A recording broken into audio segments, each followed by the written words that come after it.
Hey guys, tonight we're taking a walk under a starlit sky, where the sand hums softly under your feet, and the scent of something chalky, something oddly minty, lingers on the breeze. You've stumbled into ancient Egypt, but forget the pyramids. For now, we're not here for pharaohs or mummies. No, tonight we're diving deep into something far more intimate. Your teeth. Yes. Your unsuspecting molars are about to get a history lesson. You're going to wander through alleyways lined with clay pots of powdered oyster shells. Poke your head into the tent of a priest obsessively rinsing his mouth before dawn rituals. And maybe, just maybe, try not to gag when someone offers you fishbone-flavored dental paste. Because back in 2000 BCE, keeping your breath fresh wasn't just polite. It was sacred. And honestly, with the ingredients they used, you probably wouldn't survive a full brushing session. So before you get comfortable, take a moment to like the video and subscribe, but only if you genuinely enjoy what I do here. Let me know in the comments where you're tuning in from and what time it is there. I love seeing how global this sleepy little corner of the internet has become. Now dim the lights, maybe turn on a fan for that soft background hum, and let's ease into tonight's journey together. You shuffle past palm trees swaying gently in the Nile breeze, entering a small village where the locals are snoring lightly on woven mats.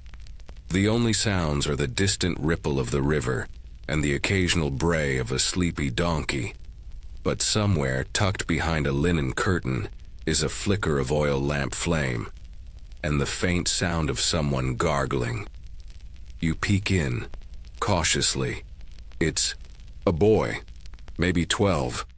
He's standing beside a shallow stone basin, pouring what looks like brownish powder into a shell cup. He adds a splash of river water, swirls it carefully, then dips in a frayed stick of papyrus root. He presses it to his teeth, scrapes, circles, again. His face contorts with effort and probably with taste. You try not to laugh, but there it is. Your first Egyptian brushing ritual. Tooth care, it turns out, wasn't optional.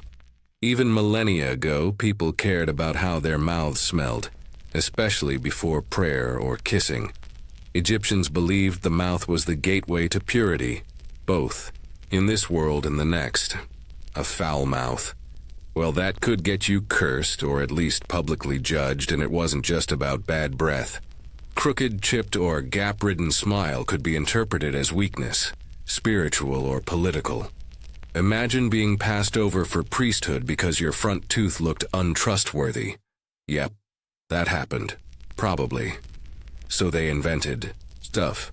Not just any stuff.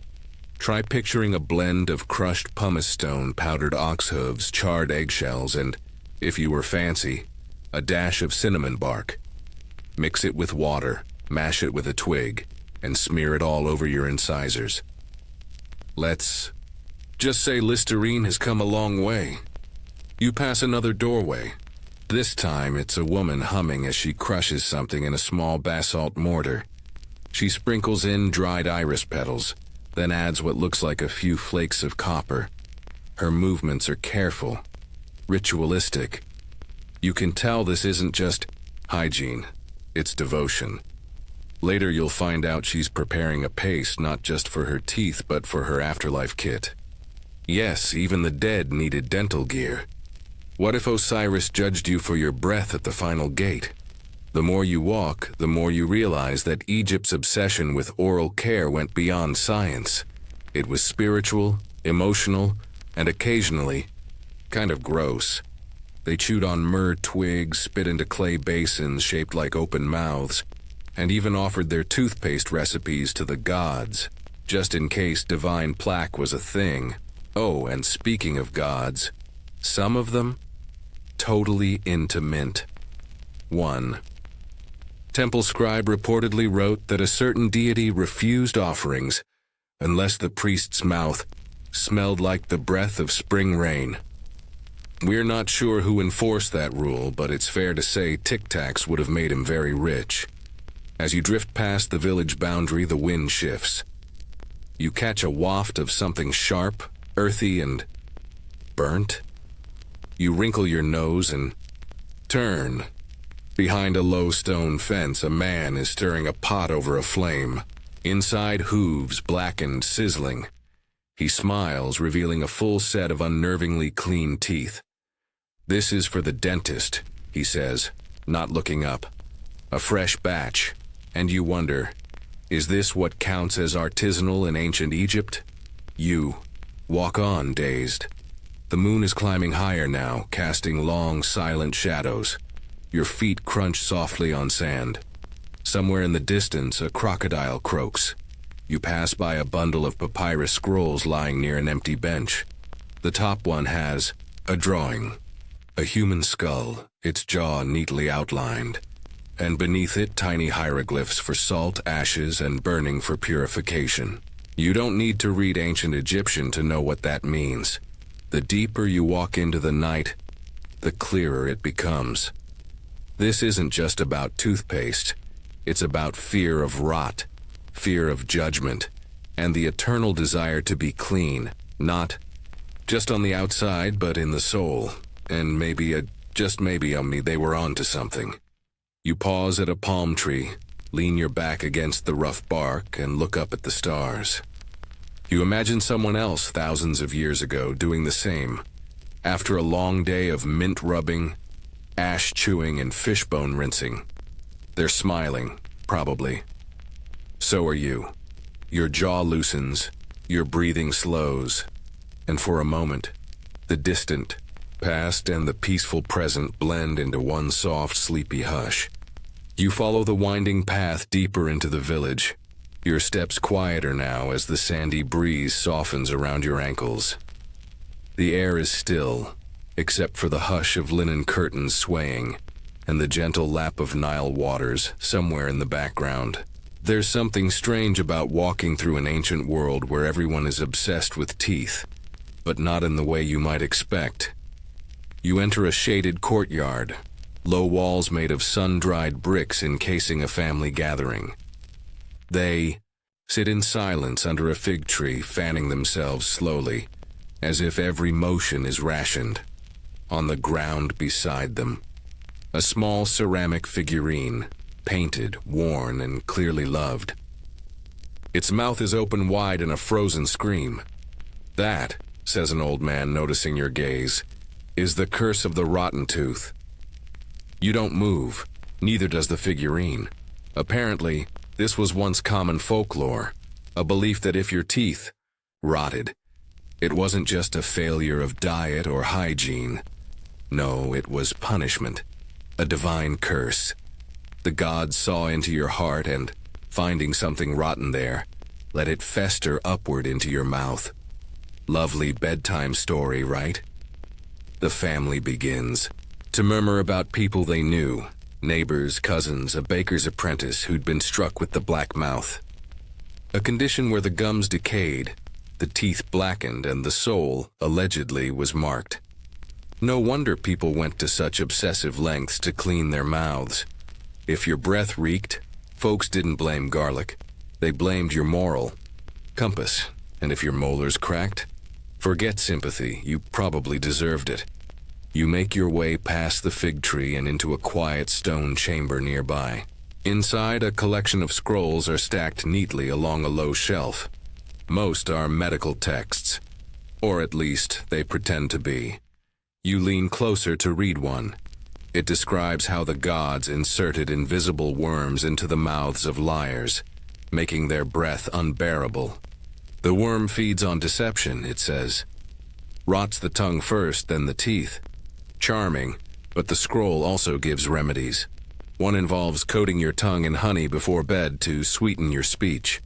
Another suggests chewing on juniper berries at dawn, while reciting a specific verse praising Mahat, goddess of truth and order. You try one of the berries. It tastes like bitter soap and regret. A small child enters the room and offers you a different scroll. This one, less dramatic. It simply lists symptoms: pain while chewing, sensitivity to cold water, gum swelling. Beside each is a corresponding ritual. For tooth pain, press a warm stone wrapped in linen against the cheek. For bleeding gums, burn acacia bark and inhale the smoke, but not too much or you'll anger the head. For bad breath, rinse with river salt at sunrise facing east. You begin to see the pattern. Everything is a blend of medicine and myth. Logic laced with superstition. Even something as mundane as a toothache becomes a tale of sin and smoke.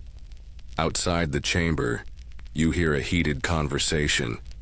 Two men are whispering fiercely over a basket of dried herbs and bones. You sidle closer. They're arguing about ingredients. "I told you crushed fish bones," one hisses. "Not turtle shells. Turtle shell stinks." "Turtle shell strengthens the enamel," the other counters. "That's what the temple physician said." You'd laugh if your jaw weren't clenched at the image of both in your mouth. The fishbone man wins. He wraps up his ingredients in a cloth pouch, muttering about needing them for his master's toothpaste blend. One fit for gods and kings. As they leave, you sneak a peek into their mortar. The mixture glitters slightly. Probably some sand got in, or maybe powdered pearl, hard to tell. Egyptians weren't exactly minimalists when it came to dental formulas. You wander back toward the village square, passing a mural etched onto a stone wall. It shows a procession of people, some with radiant smiles, others covering their mouths in shame. A priest raises a bowl of what looks like grayish sludge above his head, while a crowd bows in reverence. You almost want to believe it's divine yogurt. But no, it's dental paste. As the sun begins to rise, you follow a group of people down to the riverbank. They carry bowls, bundles of herbs, and little carved sticks. One woman dips a stick into a bowl, stirs it like tea, then gently begins brushing her teeth. They hum as they clean. It's oddly peaceful, like yoga for your mouth. A young boy glances at you and grins. His two front teeth are missing. "Fell out because I lied," he says proudly. "Now I'll be better." You stare. He laughs and runs off to play. You sit on a flat rock, legs crossed, watching the sun stretch golden fingers over the water. A bird chirps. Someone behind you retches. Maybe too much mint powder. But still, it's beautiful. Strange but beautiful. And somewhere between the curses, the crushed fish bones, and the mythic mouthworms, you realize the Egyptians weren't just obsessed with oral health. They were terrified of the decay within, the kind that spreads silently, like a rumor, like rot. And they believed somehow that if they could just clean their teeth well enough, they could clean their souls too. You smile, tentatively. Hopefully the gods aren't watching too closely tonight. The sun has barely climbed over the desert hills when you find yourself standing in front of a small stone building. Part home, part workshop, part very questionable laboratory. The door is slightly ajar, and a chalky aroma wafts out. Part river clay, part burnt fish. You step in coughing lightly, and there, hunched over a slab of limestone, is a woman grinding something with alarming enthusiasm.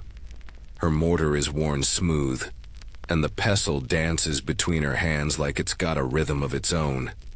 She looks up at you, eyes twinkling. "Making paste," she says matter-of-factly before returning to her work. You lean in for a better look. It's not exactly Colgate.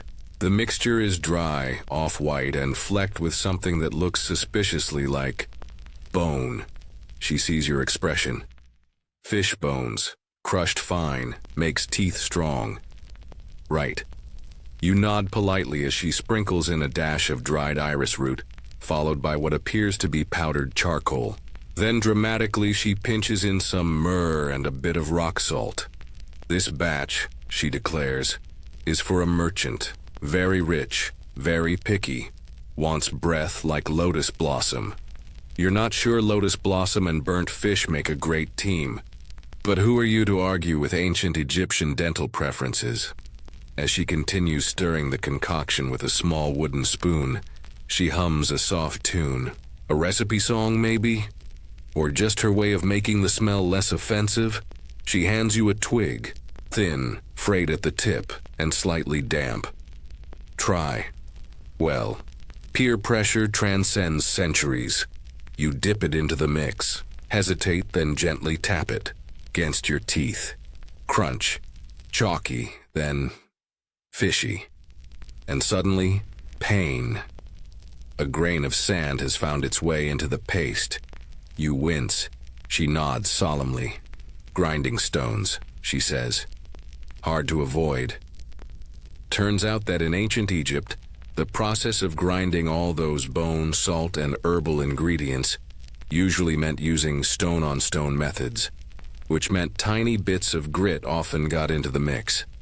Over time, this didn't just polish teeth, it wore them down like sandstone on soft marble. In fact, some mummies show teeth filed nearly flat from years of brushing.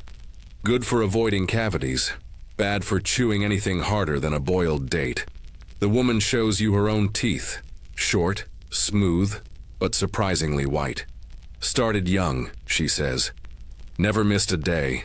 That's commitment, or trauma, possibly both. Outside the hut, you hear a soft commotion. Group of children is gathered around a man in a long robe holding a tray of little ceramic pots. He's selling toothpaste blends like a street vendor offering flavored sorbet. This one has mint, he says. This one, pomegranate. And this, lion tooth. For strength, a child gasps. You do too.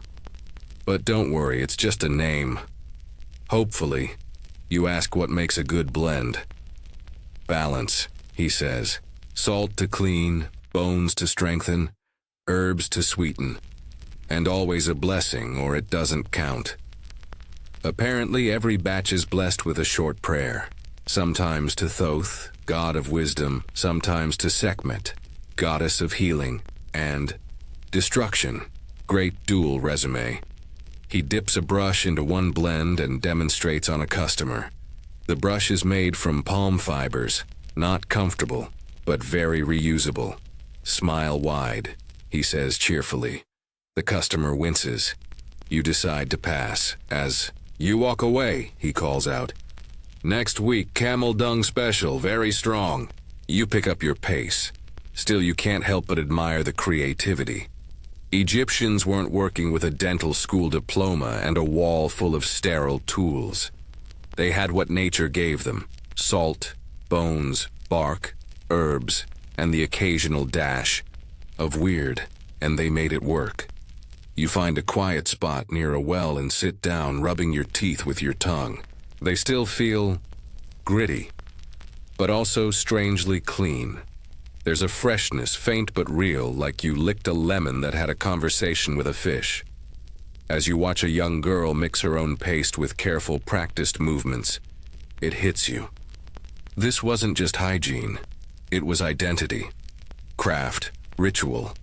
And in its own strange way, it was kind of beautiful, just not particularly tasty. The girl sees you watching and offers you a pinch of her blend. You wave politely. I'm full. You see, she nods, wise beyond her years. Too much fishbone makes your dreams smell weird. That checks out. As the sun climbs higher and the village begins to stir in earnest, you stretch your jaw, wiggle your tongue, and wonder what other dental delights await. But one thing's for sure. If you were hoping for mint chocolate chip, you've come to the wrong civilization. You wander deeper into the village as the morning heat begins to bloom across the desert.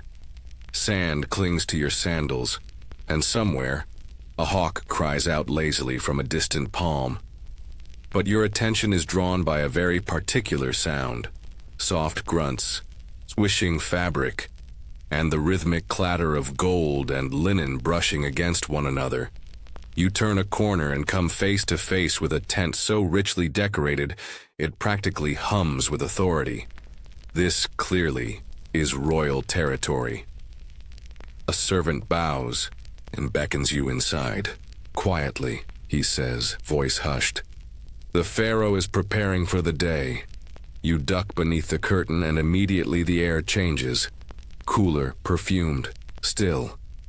Light pours through a lattice of carved ivory, casting shifting patterns onto the smooth tiled floor. In the center of the room, seated upon a low cushioned stool, is the pharaoh himself, and he is brushing his teeth. Not just brushing, performing. It's a routine as elaborate as any dance. He holds a golden stick, tipped with crushed lotus root fibers, dipped in a ceramic dish of what appears to be dark green paste.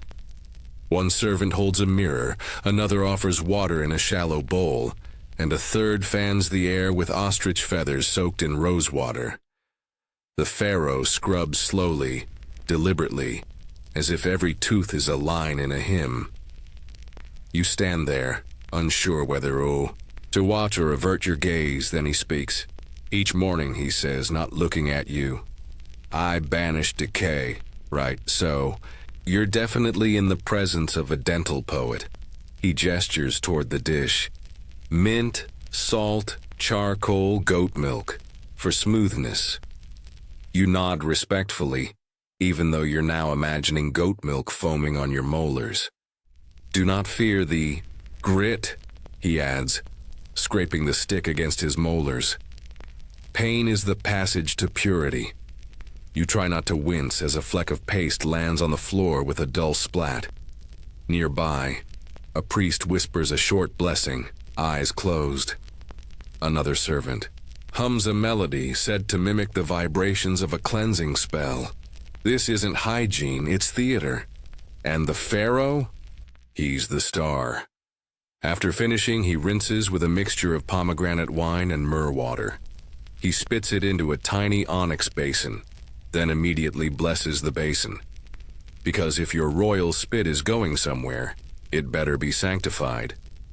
You're ushered to a nearby chamber, where a scribe is meticulously recording the ingredients of the day's dental blend. Each change is documented, each adjustment considered an act of spiritual importance. Mint from the East Bank tastes stronger, he mutters, scribbling, but Pharaoh prefers the smoother fragrance of northern root. You're impressed, and a little exhausted. Turns out royal morning routines took about 2 hours and involved more mint than a modern mojito. But beneath all the ritual and rinsing, something else emerges. A quiet anxiety. The pharaoh's obsession with dental perfection isn't just for show, it's for protection. In a culture where health and holiness intertwine, your teeth were not just part of your body. They were proof that the gods still favored you. A cracked incisor? A chipped molar? That could be interpreted as divine disapproval. And when your enemies are waiting for signs of weakness, you'd better believe a cavity could spark a conspiracy. You step outside, blinking into the morning light. The palace buzzes, with servants, priests, and diplomats, all of whom seem to have unnaturally white teeth. Either they're incredibly devout, or there's a really aggressive mint cult happening behind closed doors. One guard offers you a sliver of something. Chewy, fresh date gum, he explains. Coated with desert salt, cleans the breath, sharpens the tongue. You chew cautiously. It tastes like salted plum dipped in regret. He nods approvingly. Now you're ready to speak to the gods. You're not even sure you want to speak, to your own reflection at this point, but you smile politely anyway. In the shadow of the palace, a group of children play beside a reflecting pool. One of them pretends to be Pharaoh, barking orders and brushing his teeth with a stick he plucked from a fig tree. The others giggle, then pretend to be his servants, offering imaginary bowls of mouthwash and blessing the dirt beneath his feet. You watch them, realizing that this routine, this absurd, intricate ritual, has trickled down into everyday life. From royal court to village hut, everyone plays their part. Everyone brushes not just for health, but for holiness. Even the kids know. If your teeth are clean, maybe your soul is too. You sit by the pool, swishing some water in your own mouth, just for show, and wonder, how many generations passed down? This knowledge? How many mornings began with the scraping of salt and charcoal against teeth? And more importantly, how did they all survive the taste? A breeze passes, warm and lazy. A servant refills the pharaoh's bowl. Somewhere, a tooth glints in the sun, and you, now a reluctant member of Egypt's oldest self-care routine, lean back and let your jaw rest. You leave behind the palace gardens and follow a narrow path lined with reeds, the morning sun now bright and relentless above your head. As you round a bend, the smell hits you first. Warm grain, dust, and something faintly smoky. It leads you straight into the heart of the village market where bread is being baked.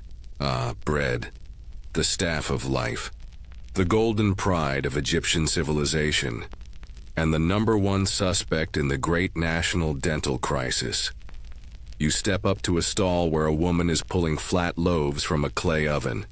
She waves you over and hands you one, still warm, crusty, and fragrant.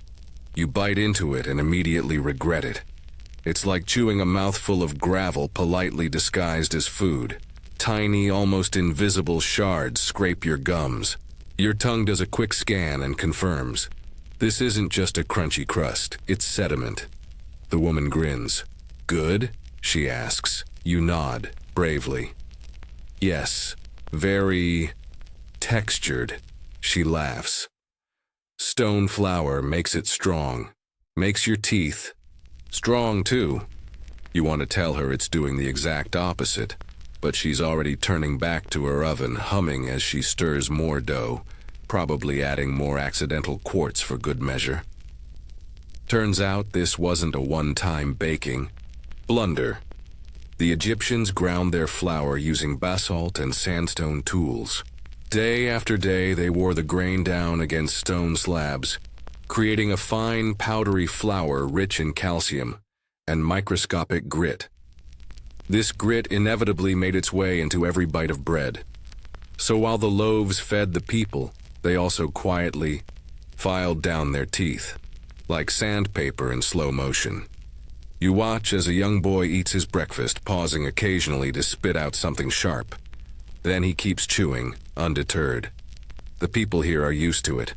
It's tradition after all. But there's a downside, one that becomes clear when you step into the healer's tent nearby. Laid out on woven mats are people with mouths slightly agape, jaws swollen, teeth jagged. The healer, a man with eyes like chipped flint, tends to them with a mix of herbal paste, chants, and what appears to be a bronze pick. He beckons you over and points to a cracked molar pulled just that morning. Bread, he says. Always bread. You learn that the most common dental problem wasn't cavities from sugar, but fractures, hairline cracks, erosion from years of chewing bread laced with natural sand. One woman groans as the healer applies a paste to her gum. You shouldn't speak ill of bread, she murmurs, eyes closed. But sometimes I dream of soft soup. You pat her shoulder sympathetically. Near the back of the tent, a small fire simmers beneath a pot. The healer's assistant stirs a sticky mixture of honey, palm resin, and ground herbs, used to fill small chips or coat-worn teeth. It doesn't last long, but it soothes. Temporarily. You glance at a shelf behind him and spot a collection of old teeth. Some blackened, some cracked, all worn to flat nubs. A tiny clay plaque above reads, Lessons. You back away slowly. Outside, the village children are chewing on dates and nuts. One girl proudly shows you her front tooth, which has been ground into a sharp point. Makes me look like a cat, she says. You nod. It does. an adorable, slightly terrifying cat. You wander past a scribe who's recording local health complaints. He tells you that some temples collected data on food-related ailments and grain grit was at the top of the list. Even the gods, he adds dramatically, would lose their fangs on this bread, and yet no one stops baking it. It's cheap, it's sacred, it's tradition. Besides, what's a little dental suffering compared to a full belly? You take another bite of the bread you've been clutching since the stall. It's cooled now, and somehow even crunchier. A small stone slivers off into your cheek. You sigh. Ancient Egypt may have invented toothpaste, but their bread was a full-time dentist. As the sun dips lower, casting golden light on the dusty village, you see a woman sharpening her grinding stone, preparing for another round of flour making. She hums a lullaby while her baby gnaws happily on a crusty corner of bread. You shake your head in awe, or maybe disbelief. Probably both. The land of gods and pyramids. Also the land where bread bites back. The day wears on, and the dry wind curls around you like an invisible shawl as you step into the shade of a quiet courtyard. It's strangely peaceful, until you hear the rhythmic scrape of stone on stone. You follow the sound, drawn by curiosity, and the faint scent of burnt something. In the corner sits a woman grinding powder in a bowl the size of a tortoise shell. Her arms move with practiced ease, the motion smooth and almost hypnotic. She doesn't look up. Grinding stone, she mutters. Too coarse, you get blood. Too fine, you get nothing. You peer over her shoulder. The paste she's making is pale gray with flecks of white and gold. Probably crushed shell, maybe. Bone. Or, considering where you are, both. She turns slightly, pointing to 3 worn stones laid out on a cloth. One for breaking, one for softening, one for finishing. 3 grinds, always, she says. One for the gods, one for the breath, one for the bite, that last one. That's where it gets you. She dips a crooked finger into the bowl and holds it up. Smell. You lean in. It smells like ash, salt, and regret.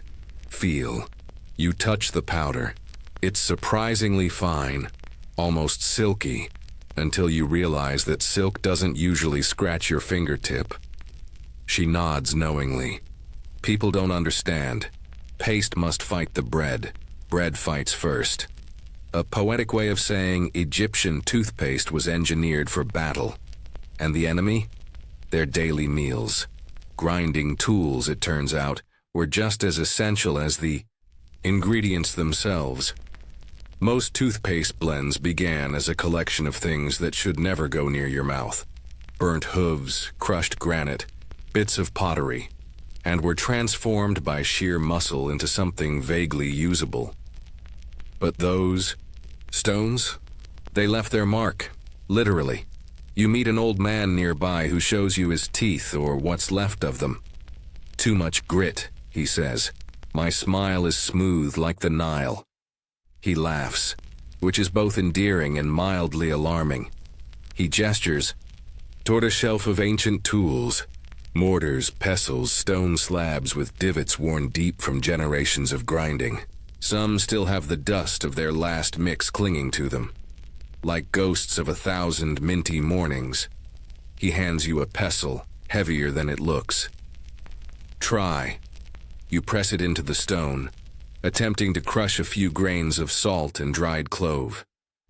Your arm aches by the 3rd turn. Imagine doing that before every meal, he says, smirking. You can barely imagine doing it once. But that was the reality here. Making toothpaste wasn't a side task.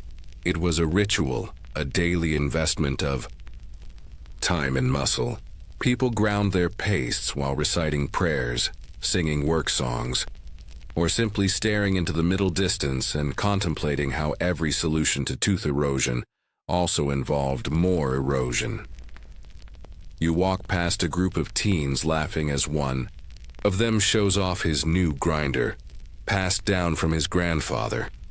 They gather around to see if it sharpens better or faster or smoother. It makes everything burn less, the boy says proudly, rubbing his jaw, which is maybe the best compliment ancient Egyptian dental tools ever got. You pause at a small shrine tucked beside a bakery. It's dedicated to a lesser-known deity. One scholars now believe might have been the god of cleansing or purity. People leave offerings of salt, mint leaves, and yes, tiny stone pestles.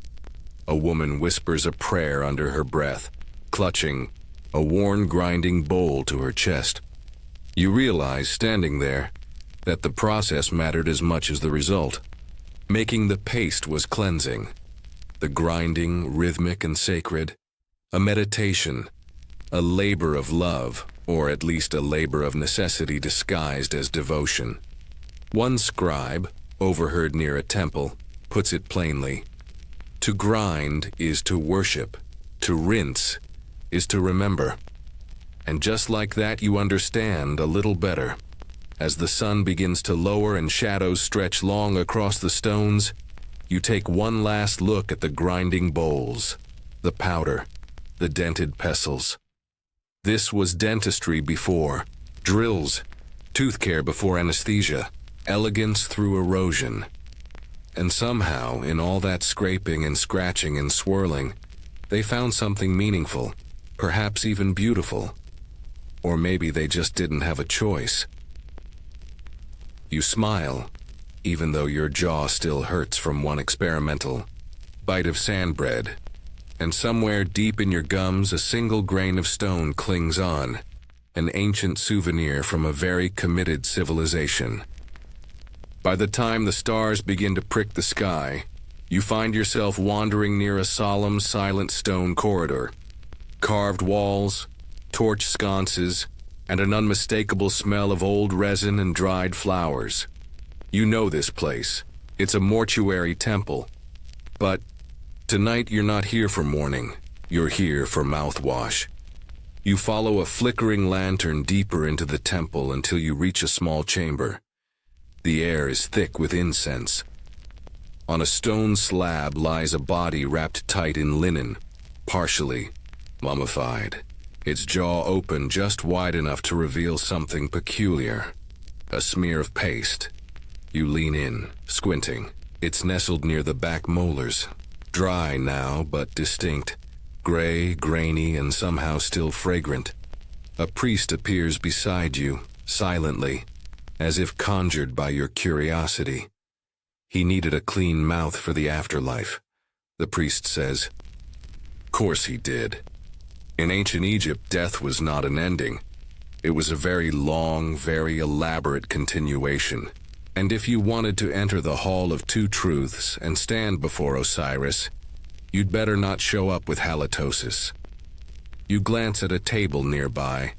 There's a small tray laid out. A wooden toothbrush twig, a bowl of mint and vinegar rinse, and a cloth pouch labeled with ink that has long since faded. These were his, the priest continues, used by his family before the final wrap. It is a kindness and maybe an insurance policy, because if the heart was weighed against a feather, you really didn't want your teeth dragging you down. You remember the earlier lesson, how the living obsessed over oral care to please the gods. But now you see the full extent of it. Even the dead weren't spared the ritual. Nearby, a young embalmer in training is grinding herbs into a thick paste while reciting something under his breath. You catch the phrase, "To breath be sweet, to journey be smooth." Apparently that was the slogan of the afterlife's unofficial dental club. You ask if all mummies received this kind of attention. He shrugs. Not all. Only the ones who could afford to breathe in eternity. You walk through a second chamber where two bodies rest side by side. One mouth is filled with cloves, the other with dried fig pulp. Offerings, aromatics, breath fresheners. The priest nods. Clove for truth, fig for peace. The rest, he pauses, was experimental. There's a moment of eerie silence before he adds, "One scribe once used cinnamon and camel fat. The mouth disintegrated. You cough gently and back away." Further along, you reach a small mural carved into the wall. It shows a soul journeying through the underworld, passing tests, gates, and crocodile-headed judges. At one point, the soul pauses to drink from a bowl, labeled with the symbol for cleansing. That bowl, it's not wine, it's mouthwash. Because, even in the afterlife apparently, nobody likes bad breath. You exit into the night air, the stars brighter now, the breeze dry and cool. You pass a group of mourners burning papyrus bundles, each dipped in perfumed oil. One of them mentions that in some families the first thing they cleaned after death wasn't the eyes or hands, but the mouth. "Must speak clearly to the gods," she says, "and speak sweetly." You sit on a stone bench watching the embalmers, work in silence. It's strangely calming, peaceful. You feel a sense of deep respect for both the living and the dead, for the ways they tried to preserve dignity, for the quiet belief that a clean mouth could carry you to paradise.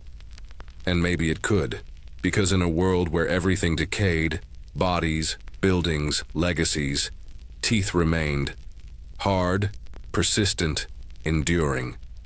So why not send them off clean, as you drift into a sleepy daze, the scent of mint and resin still clinging to your clothes. You smile at the thought.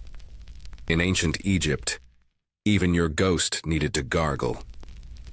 The next morning begins not with sunlight, but with the soft tapping of wood on clay.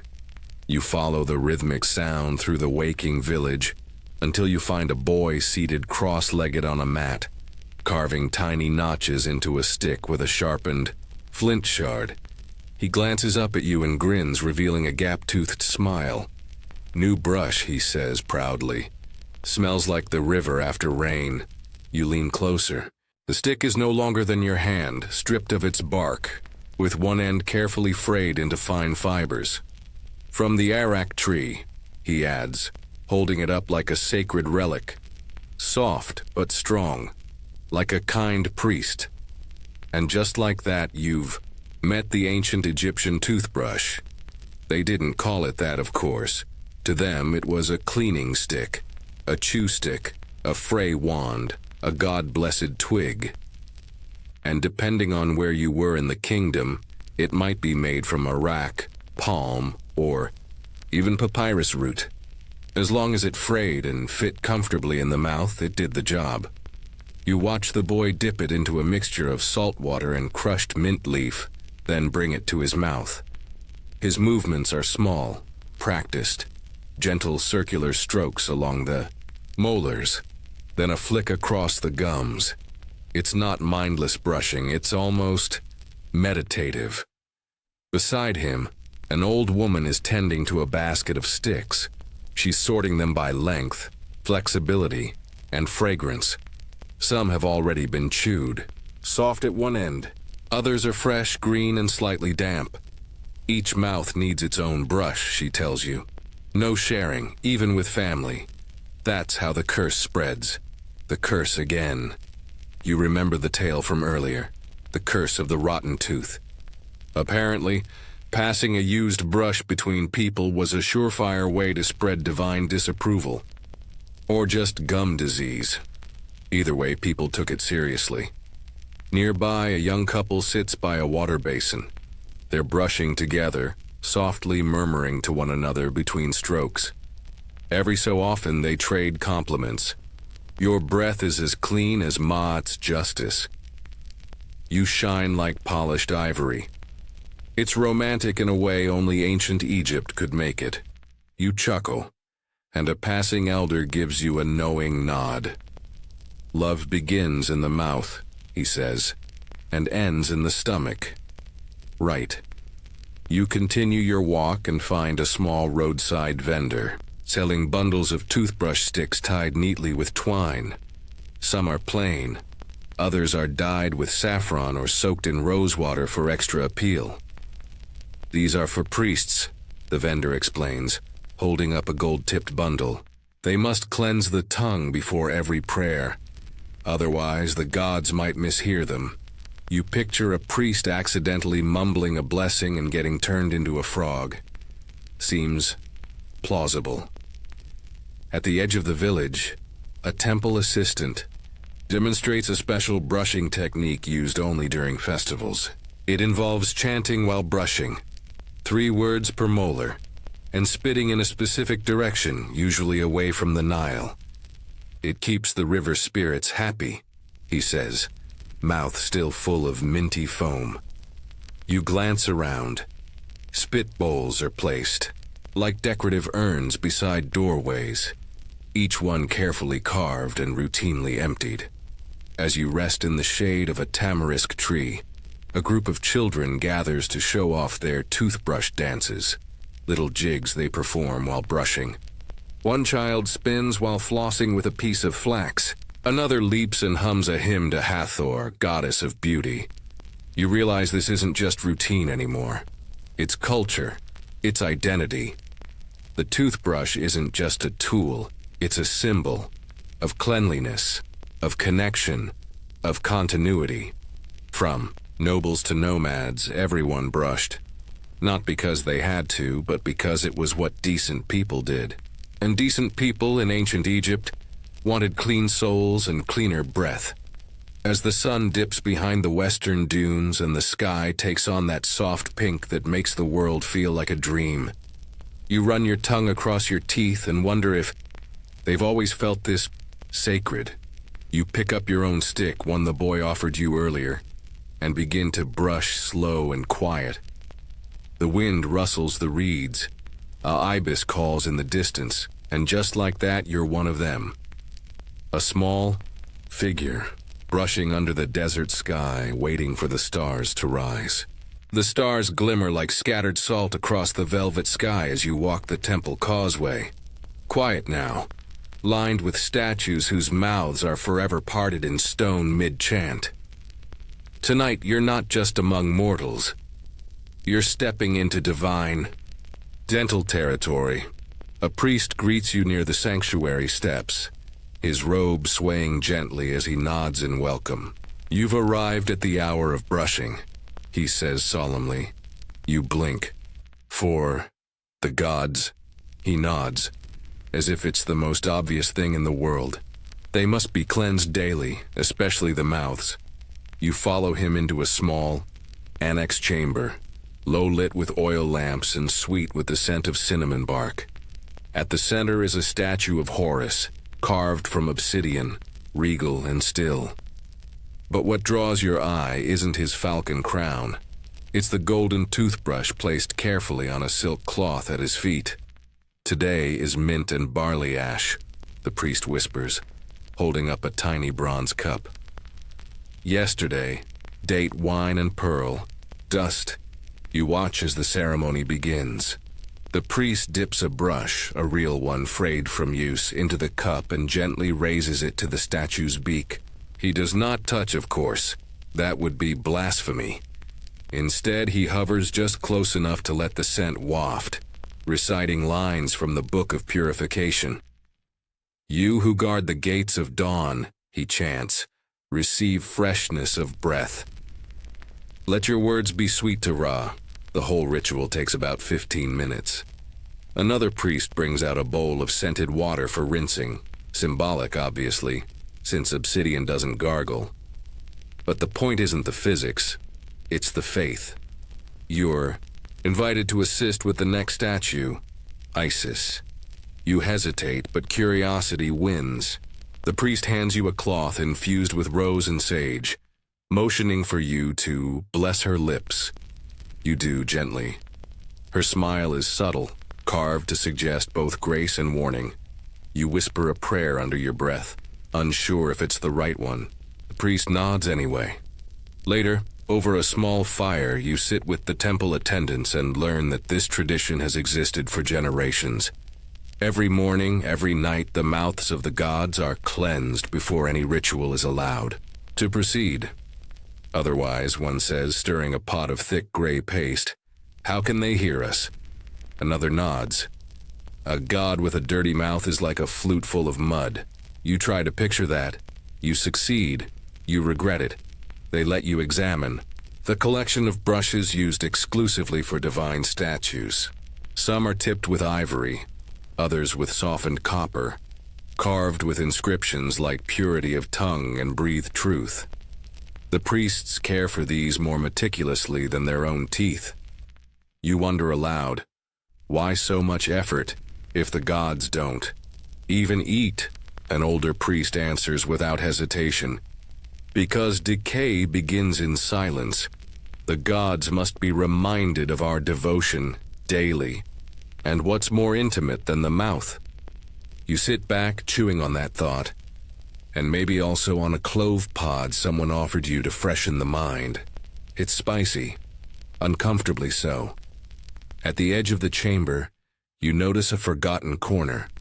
Broken brushes, empty jars of dried mint, and a faded mural. It depicts a line of gods and goddesses, each being attended to by tiny mortals who offer herbs, rinse bowls, and, yes, even tiny toothpicks made of gold. In the final panel, Ma'at, goddess of truth, presses a reed brush to her lips and smiles. No one speaks for a long while.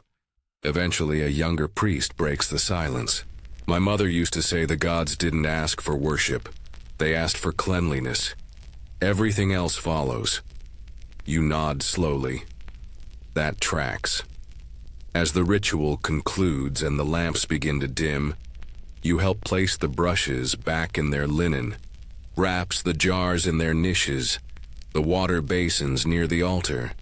Then, just before you leave, the priest turns to you and says softly, "Remember, if the gods need fresh breath to speak clearly, what about you?" You step out into the cool desert air, the stars now high and humming. The sky above is vast, ancient, and somehow minty. And deep in your chest, a quiet understanding settles. Even the divine, it seems, fear a sour word. You wake the next morning with a yawn, stretching under a canopy of linen and birdsong, when a soft clink draws your attention. A servant stands at your side, holding a wooden tray lined with velvet. On it sits a set of gleaming tools, small, precise, and faintly menacing. "From the royal dental chamber," she says. "You've been granted a peek." You sit up, suddenly very awake. She leads you through a colonnade humming with palace life. Past scribes, dancers, incense bearers, past guards polishing their spears, and a priest absently flossing with a horsehair thread. Finally, you reach a sealed door carved with symbols of protection and healing. Inside, silence, coolness, and shelves. So many shelves. Everything smells faintly of clove, copper, and fear. A royal healer greets you, beckoning you toward a polished cedar table. On it lies the pharaoh's personal dental kit, arranged like a surgeon's dream or nightmare. Tiny knives, hooked picks, stone-tipped scrapers. There's even a thin bone needle with a handle shaped like a lion's paw. For abscess drainage, the healer explains, far too cheerfully. You try not to step backward. He picks up a curved bronze instrument. "This is for loosening lodged barley grains." You blink. "Specifically barley?" He nods. "Bread sticks where curses do." There's also a small hammer, which you're told is for calming the stubborn tooth. You wisely choose not to ask for a demonstration. Each tool is wrapped in linen between uses and cleaned in vinegar infused with thyme and lotus oil. Cleanliness wasn't optional, especially when your client was the living embodiment of Horus. Infection was not only dangerous, it was politically unacceptable.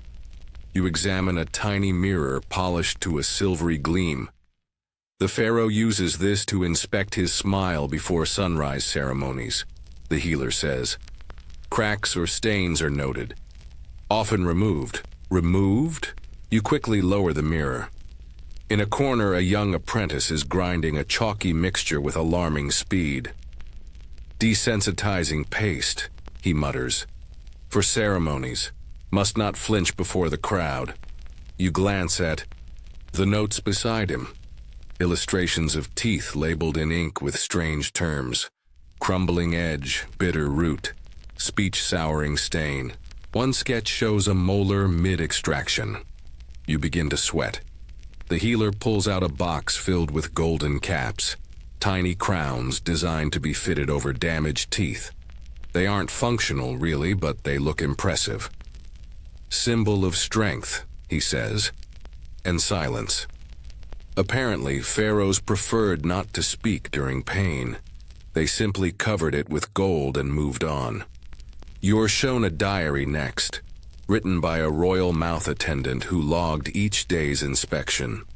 Third incisor dull. Applied cinnamon wax. No audience scheduled. Small chip unspoken. Unspoken. The power of denial. Perfected. A nearby case holds incense wands carved with tiny glyphs, meant to be lit and held near the mouth while cleaning. Breath must match message, the healer adds. You cannot speak of the gods while smelling of yesterday's goat stew. You wonder if modern rulers would benefit from similar standards. Finally, you're offered a chance to hold a replica of the pharaoh's cleansing scepter. It's absurdly ornate. Gold inlay, lapis lazuli grip, and a brush head carved from softened ivory. It's less tool, more trophy. He uses it himself, you ask. Sometimes, when alone or when the gods are watching. As you cradle it in your hands, you feel the weight. Not just of the gold, but of responsibility. This wasn't about vanity. It was control, symbolism, a mouth that never falters, a smile that never cracks, even if it had to be scraped, stitched, or gilded into submission. As you leave the chamber, the servant offers you a small scroll. On it is a quote from an ancient healer. The tongue speaks power. The teeth must carry it. If they break, the crown falls. You step back into the sun, your jaw tensed with strange sympathy for a ruler whose power hung partly on plaque control. And as you chew a soft date thoughtfully, you swear you can still feel the phantom chill of bronze picks tapping lightly on enamel. When you're ready to peek into section 12, say, continue. It's time to meet the whispering dentists and their sacred spells. Night falls again, soft and cool like a linen sheet pulled over your shoulders. But tonight, you're not wandering temples or snooping around palaces. Tonight, you're following the faint sound of chanting. It leads you through winding alleys lit only by clay lanterns and fireflies. You pass quiet doorways, hushed courtyards, and then, just when you think you've taken a wrong turn, a flicker of golden light draws your eye to a small room tucked beneath a stone archway. Inside, seated on cushions and draped in dark robes, are the whispering dentists. That's not their real title, of course. Officially, they're known as mouth healers or those who soften pain. But everyone calls them the whispering ones, because they never speak above a hush. And when they work, it's said that even the most terrified child forgets to cry. You slip off your sandals and duck into the room. It's warm, fragrant, and quiet as a prayer. A man is lying on a mat, eyes shut, mouth slightly open. Beside him, a healer hovers with one hand resting gently on the man's temple, the other holding a slender tool that gleams faintly in the lamplight. But what's most striking is her voice, a constant, steady murmur. Not loud enough to hear every word, but rhythmic, soothing, like a lullaby crossed with a spell. You edge closer, and a second healer leans toward you. She's chanting the tooth calm, he says softly. One of the oldest verses. It confuses the pain. You raise an eyebrow. It also helps the hand, he adds. If the tongue hears sweetness, the fingers stay sure. He gestures for you to sit. Another healer brings over a scroll and unrolls it slowly. It's filled with symbols, some medical, some magical. The line he points to reads, "May the worm retreat from the root, may the heat rise and dissolve, may the breath return pure." You realize these aren't just instructions, they're incantations. You ask if they believe in the worm. He smiles. "We believe in everything that helps." In this room, pain is not just physical, it's spiritual, emotional, and the treatment must match. Another patient is brought in, a young woman clutching her jaw. She sits down nervously, eyes wide. The healer places both hands near her ears and begins to whisper, slow and low. You catch only fragments. To the bone, to the root, calm, softened flow. Breath of lotus, edge of wind. The woman breathes slower, her shoulders drop. The healer takes a warm cloth soaked in clove oil and presses it to her cheek, still murmuring. The air smells of earth and spice and old. Forgotten safety. Then comes the tool, not a sharp pick, not a blade. A slim wooden rod, smooth and dark with use. The healer uses it to gently press against the gums, searching for pressure points. She never stops whispering. The woman doesn't flinch. When it's done, they place a bead of myrrh wax in her mouth and offer her a date to chew. She smiles, weakly, and bows. No screams, no winces, just calm. Like a wave came and left everything. Often, the whispering dentist turns to you now. Sometimes the spell is enough, she says. Sometimes it must be sharpened with iron.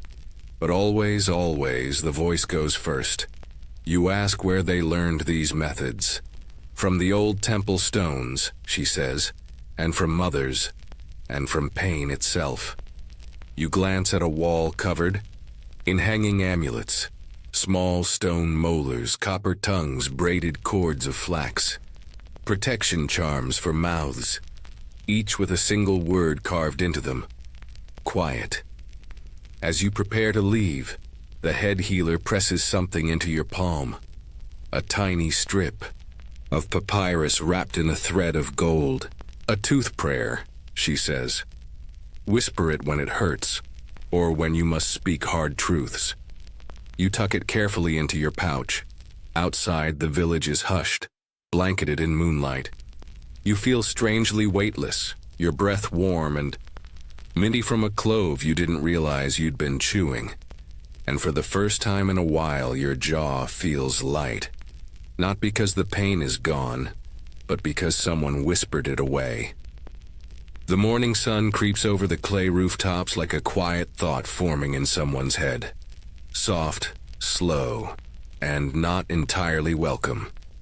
You find yourself strolling through the scribe's quarter, where the walls are scribbled not just with poetry and law, but with a new kind of graffiti. Bad breath, bad soul. You raise an eyebrow. That feels harsh. But it turns out, in ancient Egypt, halitosis wasn't just unpleasant. It was suspicious. You turn into a narrow alleyway where a man sits on a stool beside a water basin, scrubbing his tongue with a stick like he's trying to erase a lie. He spits, rinses, scrubs again. They said I smelled like a donkey last week, he mutters. Now no one will trade linen with me. That escalated quickly. You ask if the insult was about hygiene or something deeper. He sighs. If your mouth is sour, your heart must be bitter. That's what people think. You offer him a clove. He takes it like medicine. Down the street, a group of women gossip over figs and almonds. One leans in, covering her nose theatrically. Her breath could knock over a priest, she whispers, giggling. Another nods solemnly. It means her. Spirit isn't clean. You realize this isn't just playground teasing. It's a full-on social code. Oral odor equals inner rot. No wonder everyone's brushing like their reputation depends on it. You wander into a public shrine where a small notice, etched in ink on limestone, reads, "Let no man approach the altar with foul breath, lest his offering sour before the gods." Subtle. Nearby, a priest teaches two young acolytes how to prepare morning mouth balm, a blend of crushed myrtle, honey, and vinegar. It's more paste than potion, but apparently it's reserved for the truly penitent. Those who have lied, the priest explains. Those who have spoken falsely. Their mouths must be cleansed before their hearts can be weighed. So now bad breath isn't just antisocial, it's practically heresy. In a courtyard beyond, you find a scroll pinned to a bulletin board. It's a public record of offenders who were scolded by the temple for uttering impurity. Next to some names are red marks, tiny glyphs for breath, stench, and shame. One unlucky merchant had 3 marks. Rumor has it he wasn't allowed to testify in court until his mouth was made right. You begin to see the layers, how a society, built on ceremony and sacred speech, could so easily entwine the physical and the moral. You couldn't just speak truth, you had to smell like it. Further on, a school teacher chides a boy for muttering during recitation. "Speak like someone who rinsed this morning," she says, "or I'll assume your thoughts are rotten too." The boy pouts, chews a sprig of mint behind his hand, adjusts his tone. You're not sure if he's learned the lesson, or just the flavor. At the edge of the district, a well-dressed man in gold rings paces nervously outside a perfumer's shop. "I need the strong stuff," he tells the attendant. "I have a tribunal meeting. I can't risk anything." The attendant nods solemnly and produces a sachet labeled Breath of Thoth. Inside, crushed caraway, dried pomegranate peel, and a hint of cinnamon bark. "Chew it. Don't swallow," he warns, "and say nothing you'll regret." Smart advice. You sit near a fountain and reflect. This wasn't just a society obsessed with smelling nice. It was a culture where every scent carried meaning, where breath was not just a result of digestion, but a window into your honor. Your soul came out through your mouth, and if it stank, so did you.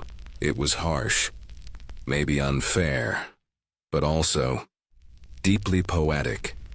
The idea that truth should smell sweet, that your words should taste clean, that what you said and how it lingered could shape your fate. As a breeze passes and you catch the scent of anise from someone's rinsing bowl, you close your eyes and let it carry you. Not just clean, cleared. The sun rides high overhead now, baking the stones beneath your feet and filling the air with that warm, ancient scent. Part dust, part sweat, part hoof. You follow the smell down a side street into a bustling workshop surrounded by smoke. Salt. No gold here.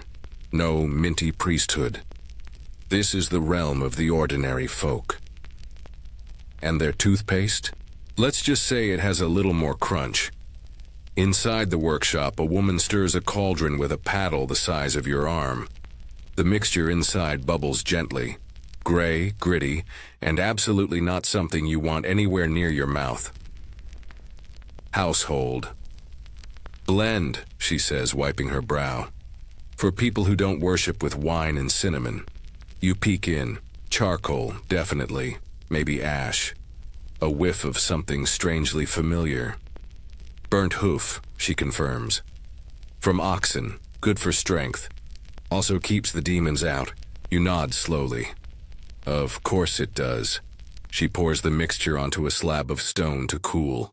When it hardens, she breaks it into shards, then grinds them down into coarse powder. One batch is flavored with dried lemon peel. The other, just salt. Lots of salt. You try a pinch on your tongue. It feels like you've licked the inside of a brick oven that also cooks ham. Cleans better than river sand, she says proudly. The people here don't use golden brushes or pearl dust. They use what's available. Wood ash, burned animal parts, dried herbs, and salt scraped from rocks near the Nile's edge. If it stings a little, good. That means it's working. You watch as a father hands his daughter a small cloth pouch filled with dark powder. "Don't forget your ash today," he says. "We're visiting the tax office." Apparently, fresh breath is important when dealing with bureaucrats. No surprise there. Outside the shop, a boy haggles over a bundle of chewer's sticks, fibrous twigs dipped in vinegar and wrapped in crushed sage leaves. He licks one and winces. "Too much hoof," he says. "Hurts the tongue," the vendor shrugs. Pain means purity. You pass a group of women kneeling around a fire, each with a personal mortar. One grinds goat bone and salt. Another adds fennel seed and dried thyme. Each woman has her own family recipe, handed down like a treasured story. They joke that whoever has the stinkiest blend must have the cleanest conscience.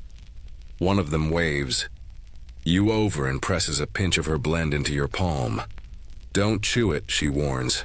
"Just rub, unless you want to dream of volcanoes." Noted. In a nearby courtyard, a healer explains the ash theory in more detail. "Fire cleanses what water cannot," she says. "If the gods gave us pain, they also gave us clove bark." You ask about the hoof. "Hoof keeps the bad spirits from nesting in your molars," she says, dead serious. Everyone knows that, and they really do. Children chant rhymes about hoof ash keeping away tooth gremlins. Teens make jokes about forgetting their morning scrape and having dreams filled with smoke. Even the elders nod in approval when someone walks by smelling faintly of scorched salt.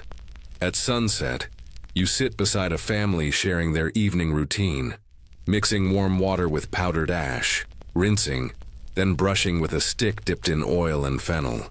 It's messy, yes, bitter, absolutely. But there's a quiet dignity in the ritual, in the doing, because here, oral care isn't fancy. It's survival. It's daily defiance. It's community.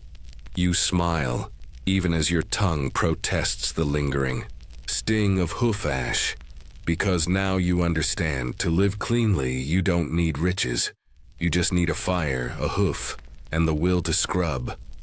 The palace buzzes with whispers today, not the sacred kind, not the healing kind. These are scandalous whispers, the kind that flicker through corridors like torch smoke, the kind that make servants lean in and messengers forget their errands. You catch a few phrases as you walk past a linen-draped balcony. She exhaled during the ceremony, right in front of the gods. "They say the lotus wilted." It reached the high priest. He winced. "You've stumbled straight into what might be the greatest scandal of the season, the halitosis of Her Majesty. They don't say her name, not aloud, but everyone knows. She is the royal consort, the one with silk so fine they whisper themselves, the one whose sandals are polished with myrrh resin, the one who writes love poems with words like sandalwood breath and cinnamon sighs, or used to, because yesterday during the sacred sunrise ritual of Ra, as she stood beside the pharaoh to present the ceremonial bread, she leaned forward and murmured a blessing, and the priest beside her staggered back. You arrive at the temple courtyard just in time to see a perfumer unload an emergency chest. Oils, herbs, sachets of anise and fennel. A servant races by clutching a fresh bundle of arak sticks, her eyes wide with the panic of someone who's witnessed a royal faux pas firsthand. "She forgot the rinse," someone hisses. "No, she tried a new blend, with onion oil." Another counters horrified. In the women's chamber, a scribe is hurriedly scratching out new lines of poetry, replacing every mention of breath of roses with voice of thunder. Crisis management, ancient edition. You're ushered to a side garden where the consort now sits under shade, surrounded by no fewer than 4 attendants, each fanning or fussing or offering her a different chew stick. She accepts none. I did. Nothing wrong, she says flatly. The mint was bitter. I chose jasmine. A bold move, even you have to admit. Her physician stands nearby with an armful of scrolls. Jasmine ferments quickly, he says nervously, especially with pomegranate. Wine. The combination, it may have turned volatile. You wonder if there's a scroll somewhere titled What Not to Chew Before Worship. Word has reached the priests. One of them paces nearby, muttering. It was a sign, he says. A gust of disfavor. Ra recoiled. Others disagree. She has enemies, one servant whispers. Someone tampered with her blend. Sabotage by scent. This scandal has layers. The palace's mouth steward, yes, that's an actual title, arrives to evaluate the situation. He carries a lacquered box marked with hieroglyphs for air, purity, and diplomatic incident. Inside, a collection of breath-testing herbs. He kneels, offers a clove pod, and politely asks Her Majesty to chew. She narrows her eyes. I have chewed. Enough, she says, before dramatically spitting a mint leaf into the koi pond. The koi scatter. Symbolism? You leave the garden as the stewards debate how to reframe the narrative. Apparently, the temple will announce that her breath was hot with divine fervor, a sign of spiritual intensity, a rare and powerful blessing. Definitely not a garlic-based embarrassment. Back in the village, people are already retelling the story with flourishes. One child declares that Her Majesty's breath melted a bronze mirror. Another says her exhale wilted a papyrus scroll. A grandmother mutters, she's lucky. In my day, we got blamed for sour breath and bad crops. Sunset, the scandal has been transformed into a moral tale. Moral of the story? Even royalty must rinse thoroughly, especially before speaking in public, especially if their words are to be carved into stone for eternity. You take out the mint twig you've been saving and give it an extra chew, just in case. Because if a queen can fall from grace on a sigh, what chance do the rest of us have? Late afternoon casts golden slants of light across the village workshop quarter, and you find yourself standing before two stalls, facing each other like rivals in a sun-baked standoff. To the left, a polished wooden cart with silken drapes and elegant jars labeled with dainty glyphs. The scent? Sweet, familiar, like cinnamon-spiked dates and rosewater. To the right, a rugged stone table covered in mortar bowls, dried herbs, and strips of stained linen. The air here is sharper, tinged with vinegar, crushed root, and something that smells faintly like dried blood. Two vendors, two philosophies, beauty versus medicine. You approach the elegant cart first. The vendor, a slender man with glistening teeth and a robe dyed indigo, greets you with a perfect bow. Would you like to sample the Royal Smile blend? He asks. You glance at the jar. Its contents shimmer faintly, and the ingredients listed. Elegant ink include pearl dust, saffron, and essence of blue lotus. It doesn't clean as deeply, he admits. But oh, how it sparkles. He dabs a bit onto a reed stick and offers it to you. You give it a gentle brush across your molars. It's smooth, slightly gritty but floral. Unnervingly floral. Your teeth feel slipperier than usual. Your breath smells like a noble's perfume. Drawer. You half expect a songbird to land on your shoulder. People don't want just cleanliness, he says. They want an entrance. He points to a pair of women laughing across the square, both dabbing powder on their teeth like blusher. They'll be noticed at tonight's feast, he adds smugly. Then you turn to the second vendor. Her stall is less fragrant, more medicinal. Think clove oil, ginger root, burned bark, and a mortar that still has someone's incisor sitting in it. She sees you wince and shrugs. We deal in truth here, she says, not sparkle. You ask what's in her latest blend. Marsh reed ash, ground fenugreek, a little boiled fish oil. You hesitate. It stops infection, she adds, with a pointed glance at the glittering cart across the way. Unlike perfume paste over there, which only masks the rot, you sample a speck of her blend. It's bitter, smoky, and immediately numbs your tongue. For 3 seconds, your brain forgets how to spell your name. It works, you croak. She. Dang. We save mouths, they decorate them. The rivalry isn't just professional, it's philosophical. One side believes breath is for seduction. The other believes breath is for survival.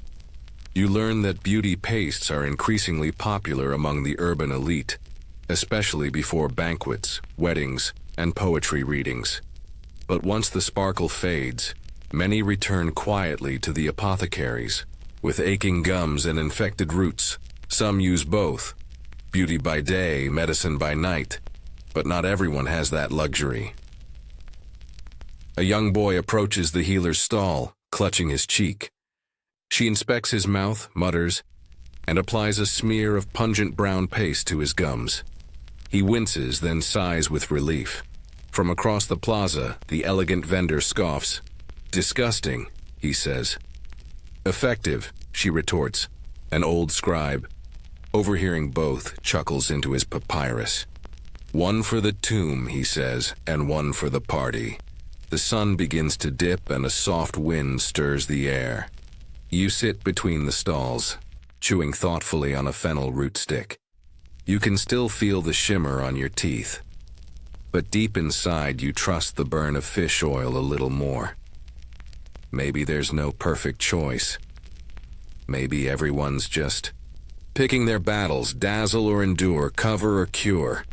And maybe, just maybe, you're lucky if your paste doesn't do both badly. You grin. Half perfumed, half numb. Fully ancient Egyptian. The sky is bruising violet by the time you reach the outer edges of the royal nursery.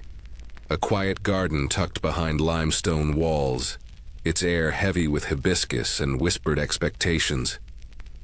Here, royal children are raised under the watchful eyes of priests, tutors, and astrologers. Every step they take, every syllable they utter, every tooth they grow is recorded. And every tooth they lose, potentially catastrophic. You're here today because something has gone wrong. You're led down a tiled corridor, past golden bird cages, and bowls of sweetened milk, until you reach a chamber where a boy, no more than 10, sits on a throne too large for him, lower lip trembling. He is Prince Comet, third in line to the throne, and he has a cavity, not just a small one. A crater, a royal molar turned dark and crumbling, revealed during his daily hygiene inspection. The palace is in quiet chaos. His tutor paces. His nurse wrings her hands. A temple healer stands in the corner polishing his bronze tools, humming, something that sounds a lot like a funeral march. You take a cautious step forward and glance at the boy. He looks fine, terrified, but fine. He catches your eye. They say I can't be pharaoh with a rotted tooth, he whispers. You're about to reassure him when the nurse interjects. That's not just superstition, it's optics. She explains breathlessly that in Egyptian belief the king is more than a man. He is divine embodiment, a walking, breathing symbol of balance. And balance means symmetry, purity, perfection, including dental. There's a word, she mutters, for a broken-toothed king. It means cracked order. You glance at the royal dentist's logbook. It's brutal. Prince Comet's fourth. Molar, rear left. Soft to touch, shows signs of decay. Sweet fig compote noted as habitual indulgence. Recommendation, scraping and wine rinse. Prognosis, socially delicate. Socially delicate. That's diplomatic code for a tooth might cost. Him the throne. The temple astrologer has already drawn up a new chart. subtly shifting predictions to favor his younger brother, whose smile is, reportedly, sunlit even, and prophetically aligned. Tooth politics. You sneak a look into the treatment room. Next door. It's quiet but fully prepared. Copper tools, ash paste trays, and a thin stick with a hooked end that makes your jaw ache just by looking at it. Will it hurt? The prince asks. The healer chuckles. Yes. A nearby scribe lowers his tablet. But better pain now than rebellion later. You sit beside the boy and offer him a sprig of clove. He chews it slowly, and the bitterness steals him. He leans. Signor, what if I lose the tooth? You pause. Choose your words carefully. Then perhaps the gods will see your courage, not your cavity. He thinks about that. I'll still brush twice, he says finally. A good sign. Later you watch from a discreet distance as the procedure begins. It's not elegant. It involves scraping, chanting, rinsing with spiced vinegar, and a brief but impressive scream muffled into a linen towel. But when it's over, the healer announces, the rot is gone. And more importantly, the molar remains. A little smaller, a little hollowed but intact. The next morning, the prince appears at the morning ceremony with a confident smile, lips sealed just enough to hide the damage. The court nods approvingly. Someone whispers, he survived the test. You smile too, because in this world decay isn't just physical, it's symbolic. And survival, however imperfect, is a sign of favor from the gods. But just in case, the astrologer quietly updates the air chart again, just a smidge. Dusk softens the air, wrapping the village in a pink-gold hush as lovers begin to emerge. Some strolling hand in hand, others leaning into doorways, exchanging glances that say far more than words. But in ancient Egypt, words mattered, especially when carved onto papyrus, and especially when they came scented. You step into the scriptorium, a narrow room with open windows and shelves stacked high with scrolls, ink pots, and the faintly citrus smell of crushed herbs. This isn't just a place of records. It's where love is made permanent. A scribe looks up and nods. Here for the romance archive? You blink. The what? He smiles. Letters of courtship, devotion, seduction. Mostly harmless, some spicy. You settle beside him, intrigued. He unfurls a scroll and reads aloud. When I see you, my heart dances. When I smell your breath like fresh mint on the river breeze, I know Ma'at has blessed this world. You try not to laugh, but it's genuinely sweet. And weirdly, dental. The scribe pulls another, this one adorned with smudged fingerprints, traces of the sender's nervous hands. Come to me after dusk. I will meet you with breath cleansed by lotus and salt. No lies shall pass these lips, only kisses. You glance over. They really wrote about their breath? He chuckles. Of course, how else can one promise purity? Apparently, in ancient Egyptian romance, fresh breath was as important as loyalty, lineage, or livestock. A sweet mouth wasn't just pleasant, it was symbolic. It meant your words were clean, that your intentions were honest, that you were kissable.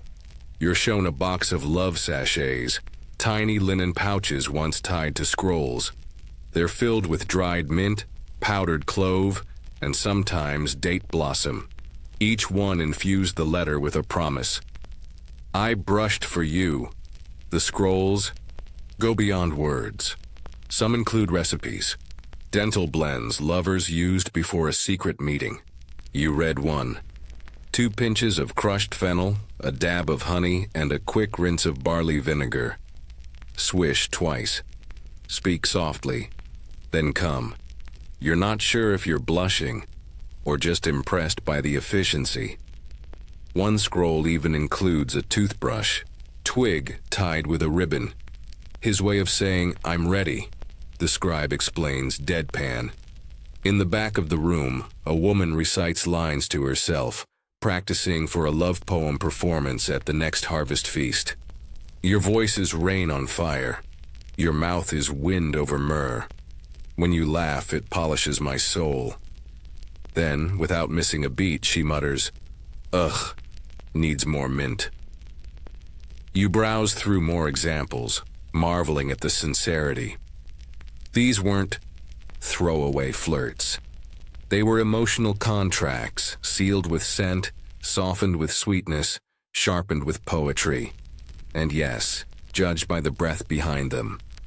A scribe recounts the story of a young couple whose betrothal was delayed when the bride's letter arrived unscented. The groom's family took it as a sign of disregard, possibly even dishonesty. The match nearly collapsed, until of course she sent a second scroll, with triple mint powder, crisis averted. As night deepens, you step out onto the balcony, scroll in hand. You read one final line under the stars. "If you come to me clean, of mouth, I will believe all your truths. Even the ones you whisper, you fold it carefully and slip it into your pouch, not because it's yours, but because someday someone may need it again." The sun rises slow and heavy, and you're already gagging. Not because of a bad dream, not because of burnt barley, because of camel dung. You're not even exaggerating. You were passing through a modest healer's courtyard, woven baskets, boiling, pots, rows of drying herbs, when the wind shifted and brought with it an unmistakable scent. It hits you like a punch wrapped in hay and arrogance. A man in a saffron robe stirs a thick, dark paste in a clay bowl, unfazed by the stench clouding the area like a curse from Seth himself. He sees your expression and beams. "Don't worry," he says. The smell fades. The results remain. You step cautiously closer. The bowl bubbles softly, sending up plumes of something pungent and wrong. "What is it?" you ask, though deep down you already know. He leans in and whispers like he's telling you the secret to immortality. Fermented camel dung, aged 7 days, mixed with salt, burnt date seeds, and a dash of sage. You blink slowly, used for whitening. You blink again. Whitening like teeth? He nods, delighted.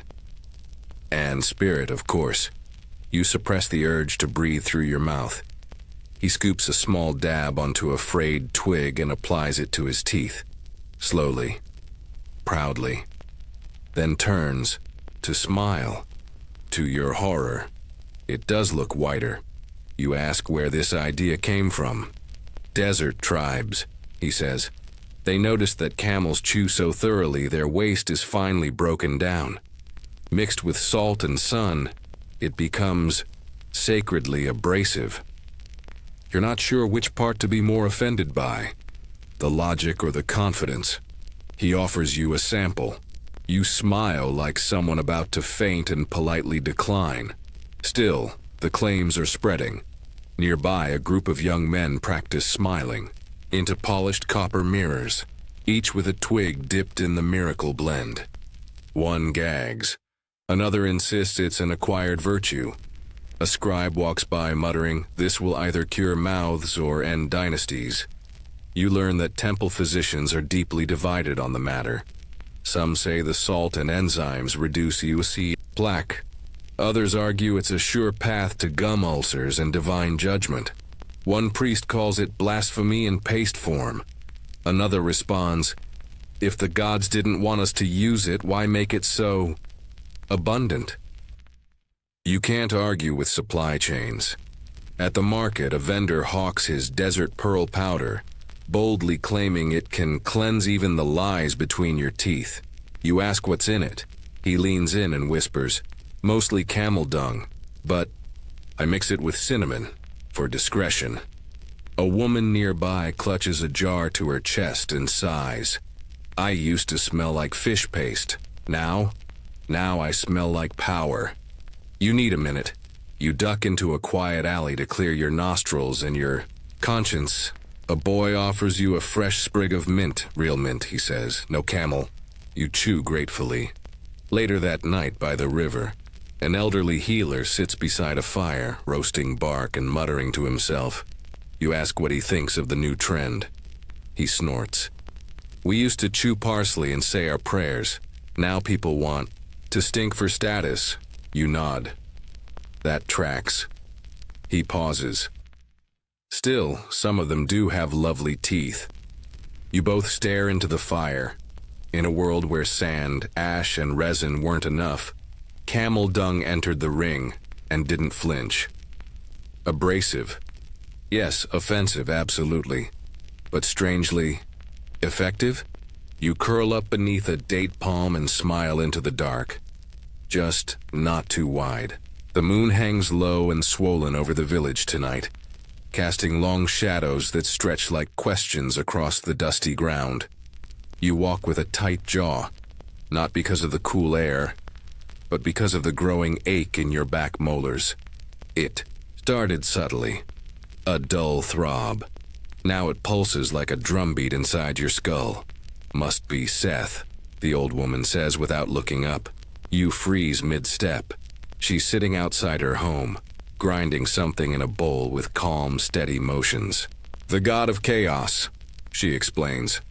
He punishes liars and those who eat too much honey. You blink. You think this is divine punishment? She shrugs. Toothache is never just toothache.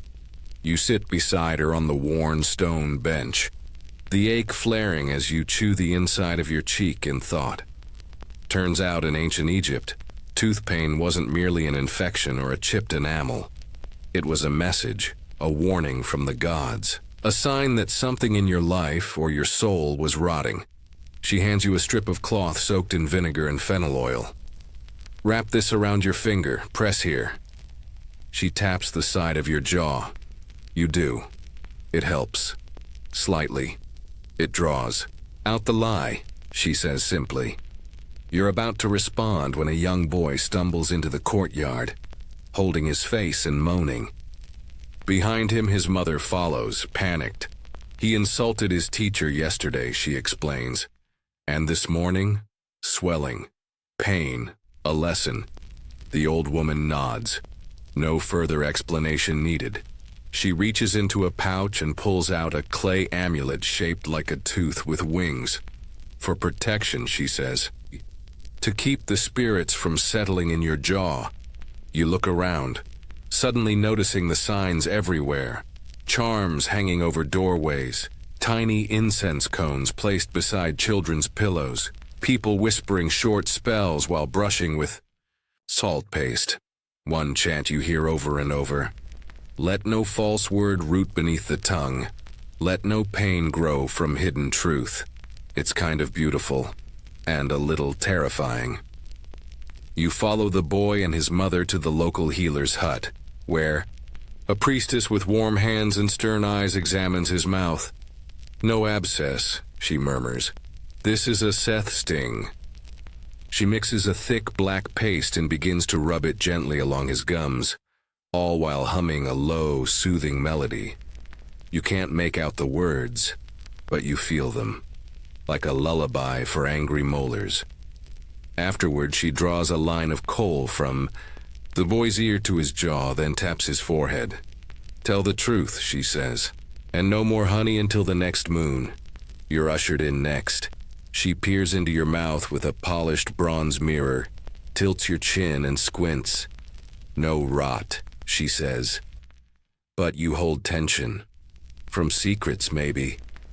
You laugh awkwardly. She does not. Instead, she writes something on a scrap of papyrus and folds it twice. Burn this, then chew coriander and stay quiet until sunrise.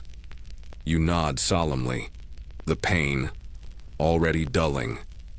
Outside, the wind has shifted. The air smells of roasted barley and sharp herbs. You pass a group of young initiates gathered around a fire, their mouths packed with cotton soaked in clove oil, each holding a small votive candle. Pain binds us to the divine, one says, through clenched teeth, or to our bad habits, another mutters. Both, probably. By the time you return to your sleeping mat, the ache has nearly faded. Or maybe it's just been humbled, reminded it's not in charge. You whisper a short verse, under your breath before closing your eyes. May the root remain, may the words be clean. May the gods keep their fingers out of my mouth. You wake to the sound of haggling, sharp, theatrical, and carried on the breeze like music with a side of drama. Welcome to the market of mouths. You step into the main square, blinking in the bright morning sun. Before you, a row of mismatched stalls stretches in all directions, each one more chaotic than the last. But they all have one thing in common. They're selling something to put in your mouth, on your gums, or between your teeth. A boy at the entrance waves a bundle of twigs, soaked in red wine. For sweet breath, he shouts, and chew now, speak smooth. Across from him, an old woman fans herself lazily beside a basket of tiny clay jars. Tooth putty, she calls. Fills holes. Cures lies. You raise an eyebrow. Cures lies? She nods sagely. If your mouth stops hurting, maybe you'll stop making excuses. Point taken. You drift deeper into the market, drawn by scents both inviting and suspicious. One stall smells like cinnamon and honey. Another reeks of vinegar and boiled onion. At the next booth, a merchant with more rings than fingers holds up, translucent paste shimmering faintly in the sun. This blend is made with crushed pearl and dried date skins, he says. Apply before a banquet, and they'll never forget your smile. He winks. You sample a dab on your tongue. It's floral. Sticky. Possibly alive. You smile politely and shuffle away. The next vendor is less subtle. Teeth scrape, he bellows. Hand-chiseled obsidian scrapers. Sand away the rot, carve a better you. He brandishes a thin, black sliver with unnerving enthusiasm. A customer beside you mutters, I used one, lost 3 teeth, best week of my life. You're not sure if that's sarcasm or devotion. Further down, a crowd surrounds a loud woman crushing garlic cloves into a greenish gel. Garlic banishes bad breath and evil spirits, she declares, slapping a glob onto a stone tray. One stroke and your mother-in-law can't talk back. A man nearby sells what he calls sun grit, a coarse mix of ash, salt, and ground quartz, allegedly baked in solar ovens for 3 days. It's stored in scroll-shaped vials. Use sparingly, he warns, unless you want to smile like a priest and bleed like a goat. A pair of lovers examines a bundle of mint-wrapped reeds tied with gold string. For wedding night, the vendor whispers, smell of devotion. The man blushes, the woman smirks. They buy 2. You pass by a temple-sanctioned booth offering blessed gum balm, a thick red salve that a priest applies with a carved bone spatula. He chants softly as he works. May your teeth stand firm. May your breath carry no lies. May your mouth remain a gate of truth. No pressure. There's also the toothpick stall. Dozens of them carved from palm, acacia, even dried fish spine. Some are straight, some are curved. One has a falcon's head carved at the tip. Divine precision, the seller claims. You spot a child selling small stones labeled tooth coolers. You ask what they do. They're just rocks, he says. But if you believe in them, your mouth stops hurting. 10 out of 10 for honesty. At the far end of the market, a man stands in quiet contrast. No yelling, no gestures, just a tray of dried herbs and a sign that reads, for mouths that have said too much. You buy a pinch out of respect. As the sun begins to dip and the crowds start to thin, you sit on a shaded bench, hands full of odd remedies, your pouch bulging with scrolls, sachets, and questionable powders. And you realize, this isn't just commerce. It's culture, community, chaos.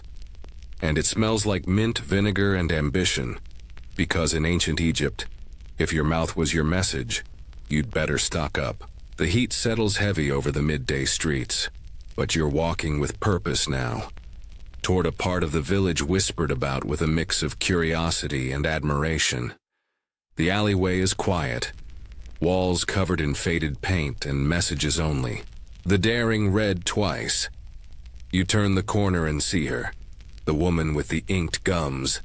She leans in a doorway, arms crossed, one brow arched like a drawn bowstring. When she smiles, her teeth gleam like polished ivory. But it's the black line along her top gum that grabs your attention. Not rot, not shadow, a tattoo. Want to know why? She asks, still smiling. You nod. She lifts her chin and walks you into a shaded room behind a curtain of beads. Inside, the scent is earthy, clay, smoke, crushed herbs, and on a table lies a set of slender bronze needles, a small jar of dark pigment, and a cracked mirror. You're in the studio of the mouth markers, she says. We paint what others only pray. You sit slowly.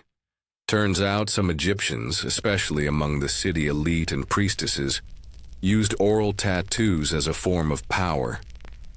Tiny designs inked on the gums, inner lips, or even the edges of their teeth. Not visible to everyone, but visible to those close enough to kiss or challenge. It's a message, she explains, a warning, a secret, a poem. You ask what hers means. She pulls back her lips slightly, revealing two vertical lines, one on either side of a central incisor. Balance, control. No falsehoods spoken here. You blink. A young man nearby grins and shows you his lower lip, a tiny falcon wing under the surface. For speed, he says, I'm a messenger and I talk too fast. The artist steps forward now, mixing charcoal paste with a dab of red ochre and ground clove. For numbness, she assures you. She demonstrates on a bit of goat parchment how the pigment settles. It fades in death, she adds. Which is good. The soul goes clean. You ask if these are only for the bold. No, she says, for the honest. You look around the studio and notice scrolls pinned to the walls with patterns drawn in ink.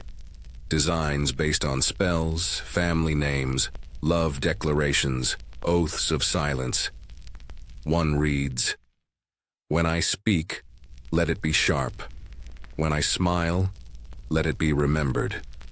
A priestess in the corner lifts her veil and reveals 3 dots tattooed inside her cheek. 3 truths I will never speak, she says, but I carry them always.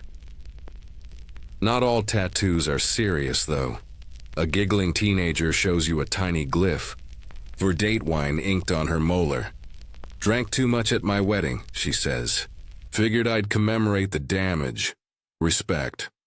Outside, a vendor sells imitation tattoos made of pressed herbs and henna, temporary, fragrant, and safe for the squeamish. Not everyone's ready to bleed for a smile, he jokes. Back at the studio, the artist shows you a tooth cap dyed with inked patterns, for those who can't be marked, but still want to be bold. You hold it up to the light. It's subtle, beautiful, and entirely unnecessary, which, in a way, makes it perfect, 'cause this isn't about health, or even tradition. It's about agency, turning the mouth, this sacred judge-decorated space, into something personal, something defiant. As the sun lowers and the artist packs away her tools, she asks you quietly, Want one? You pause, then smile. Maybe next lifetime, she nods. I'll mark the memory. Night falls with a hush tonight, but the air is electric, lit not by torches but by laughter, song, and the faint jingle of tambourines. You follow the sounds to a courtyard alive with motion. Lanterns swinging overhead, flower petals scattered. Underfoot, and the scent of date cake drifting from a nearby hearth. You've arrived at a first tooth ritual. At the center of the celebration is a boy, no older than 6, standing proudly on a wooden stool. His face is painted with dots of ochre. A tiny linen pouch hangs around his neck. He grins wide, showing the star of the evening. A fresh gap where his front tooth used to be. Everyone cheers. You blink. They throw a party for this? A woman beside you smiles. Of course. The gods. Just claimed his baby tooth. Now he's free of it. She explains that losing your first tooth in ancient Egypt wasn't something to mourn or shrug off. It was a transformation. A moment where the child crossed a quiet threshold between the world of softness and the world of strength. And like all big transitions in Egypt, it needed a ritual. The boy is brought a bowl of warm water infused with mint and milk. He rinses. Spits, then rinses again. Each time his family shouts blessings. May your next tooth be sharper. May your speech grow wise. May you never bite your brother again. That last one gets laughs. Then comes the offering. The lost tooth, wrapped in fig leaf and sprinkled with barley flour, is placed gently into a small clay urn. The father raises it skyward and speaks aloud. To the earth we return the first fruit. Let the child grow with clean words and bold breath. He buries the urn under a tree just beyond the courtyard. The roots will carry the child's breath into the soil. Or so the tradition goes. Nearby, other children play a game involving painted stones with tiny tooth glyphs. One side shows a smiling child, the other a crocodile with dental pain. You win, a girl explains. If you land smile side up. If not, you have to chew a raw clove. Risky business. Later, the family presents the boy with his first chew, stick. A finely carved twig tipped in gold ink, his name etched along the side. It's more ceremonial than practical, but he accepts it like a sword. The elders give short speeches. Some are touching. One is unnecessarily long. A tooth priest, yes, that's a thing, steps forward and inspects the boy's gums, nodding approvingly. The gap is clean. The spirit's window is open. He places a small amulet around the boy's neck, a clay incisor carved with a protective symbol. The boy beams, suddenly shy. He tugs at the gap with his tongue. He's trying to feel what's missing, someone whispers. They all do that? You sit beneath a fig tree sipping a blend of barley milk and peppermint. Around you, people sing lullabies about brave molars, clever canines, and one very vain tooth who refused to fall out until offered honey. The night winds down, and the boy, now sleepy but proud, is lifted onto his mother's back. He yawns mid-sentence, still pointing to his gap. You think back on your own childhood. Was your first lost tooth celebrated, or simply tossed? Here, it's sacred, because every smile begins with loss, and every word that matters needs space to grow. The morning sun creeps across the temple courtyard like a curious cat, stretching shadows from columns and papyrus plants alike. You make your way toward the eastern wing, where the air smells less of incense and more of old ink. This is the home of the toothpaste scribes. Yes, scribes. For toothpaste. You didn't think every clove and charcoal mixture just appeared in someone's mortar, did you? No. This is Egypt.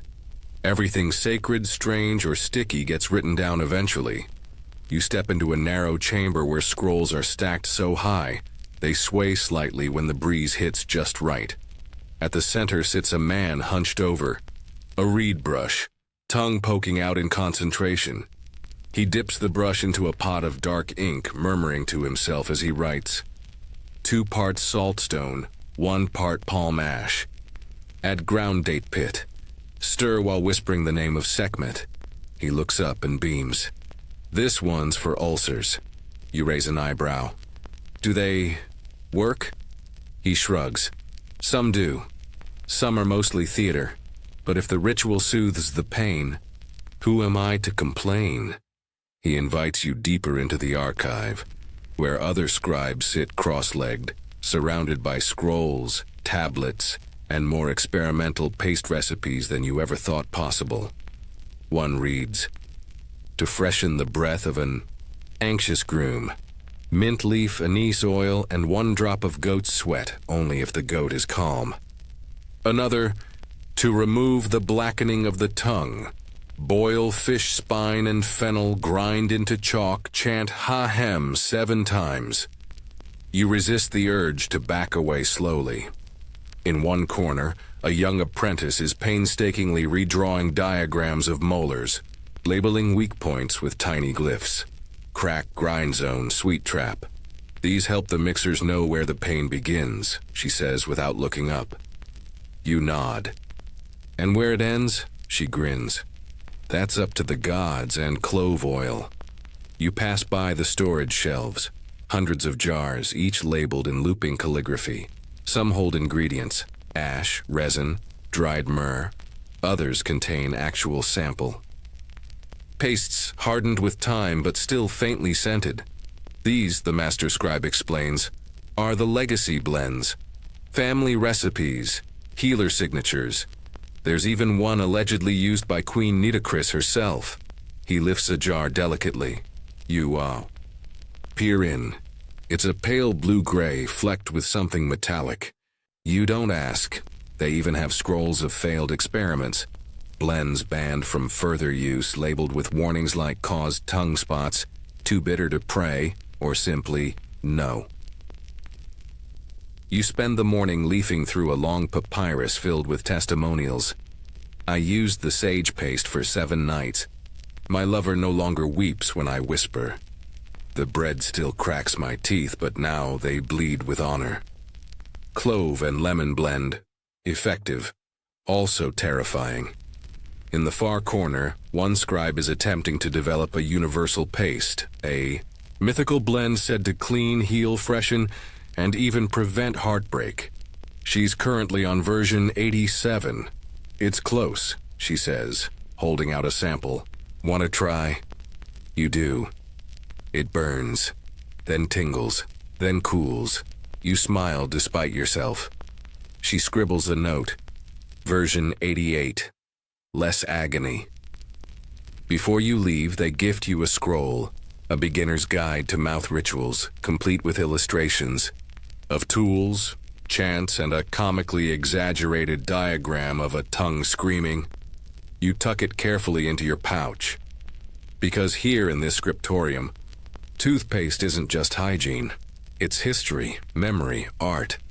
A culture preserved not in marble but in mint, ash, and ink.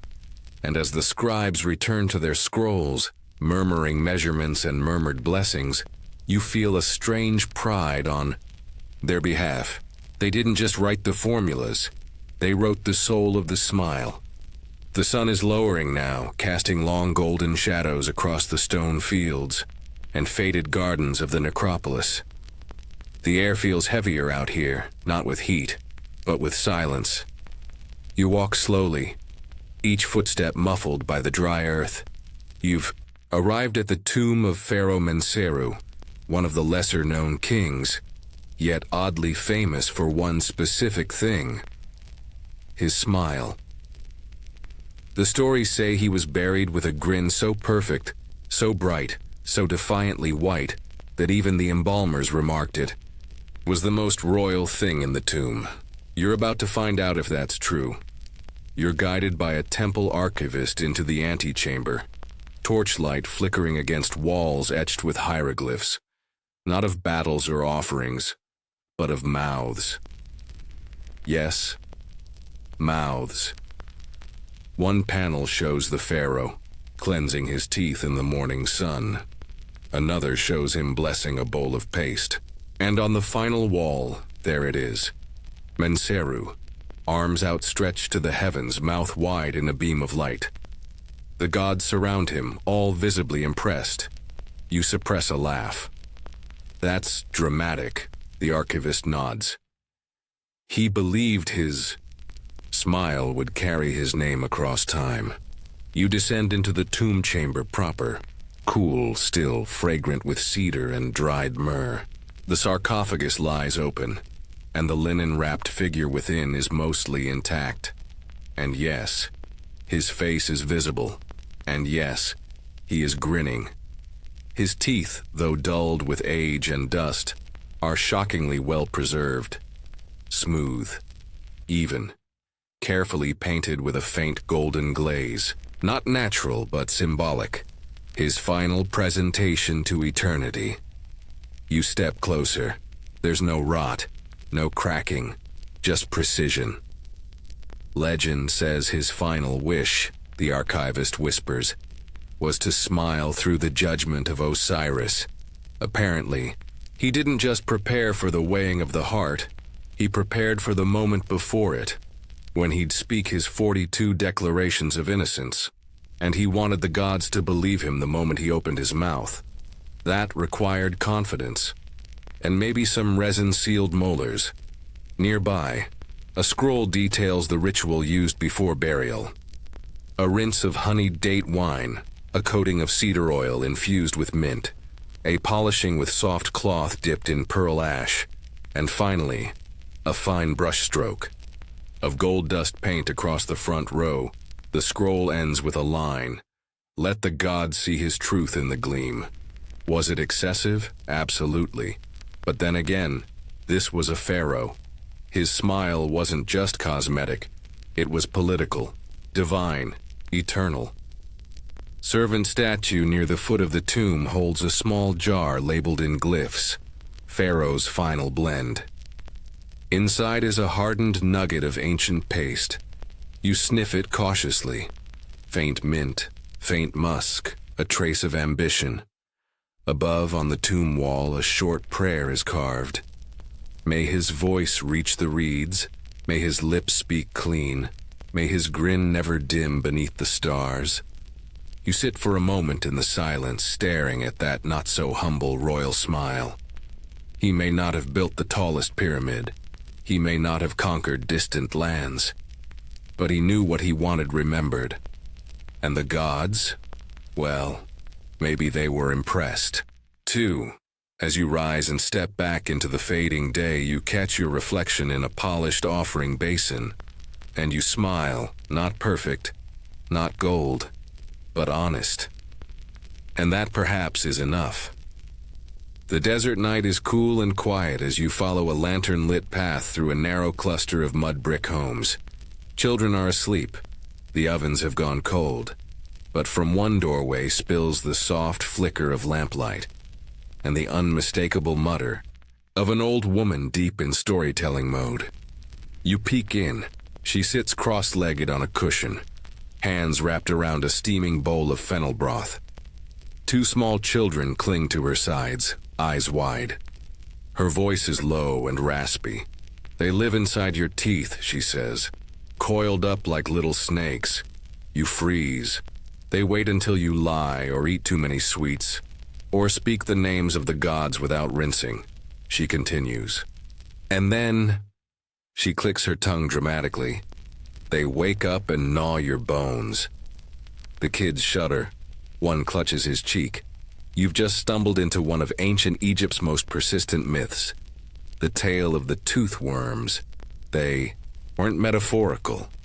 People believed they were real. Tiny squirming gods or demons, depending on who you asked, who slipped inside your mouth and made a home beneath your molars. When your teeth hurt, it wasn't decay or infection. It was movement, stirring, feeding. The woman reaches into a basket and pulls out a carved wooden charm in the shape of a worm curled like a question mark. You wear it here, she says, tying it around the child's neck. So the real ones don't come in. Across the courtyard, a priest is drawing symbols into the dirt. Spirals and eye-shaped glyphs, meant to confuse and trap any lurking intruders. You step into the temple, dispensary the next morning, curious to see how this myth shaped treatments. Sure enough, A scroll labeled worm-repelling rituals lists several methods. Burning henbane seeds near the jaw, sucking on vinegary date pits, whispering a 7-line prayer while brushing, applying sleeping paste to the molars so the worms rest and forget to feed.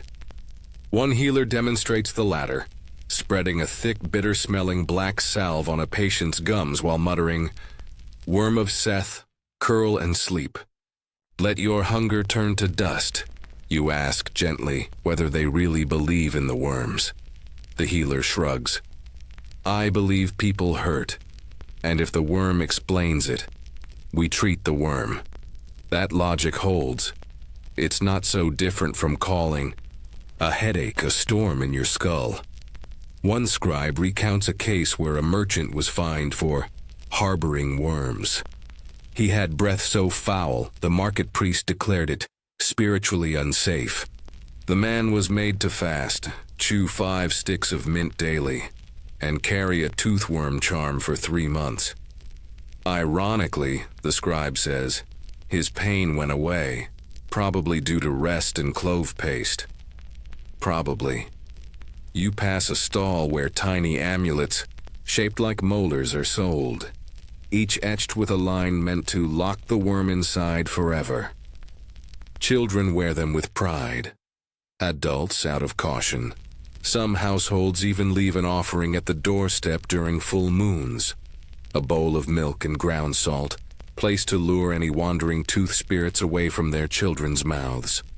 It's oddly tender, really. Fear and love tangled like roots beneath the gums.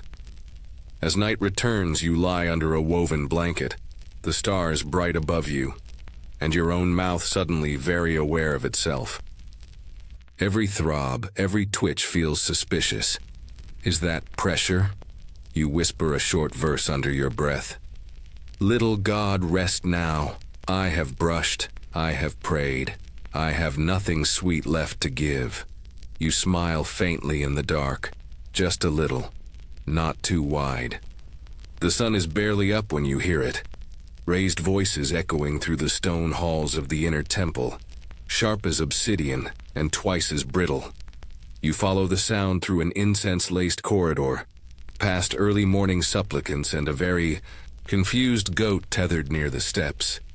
And there they are, the toothpaste scholars, gathered in a semicircle beneath a painted ceiling of stars. 5 temple scribes stand locked in heated debate, each holding a scroll, a paste sample, or a half-used chewing stick like a weapon.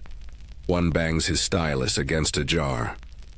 I maintain, 3 parts salt to 1 part ash gives the perfect balance. Only, if you enjoy bleeding, another retorts. That blend strips the enamel like river wind on limestone. A third interrupts, arms folded tight.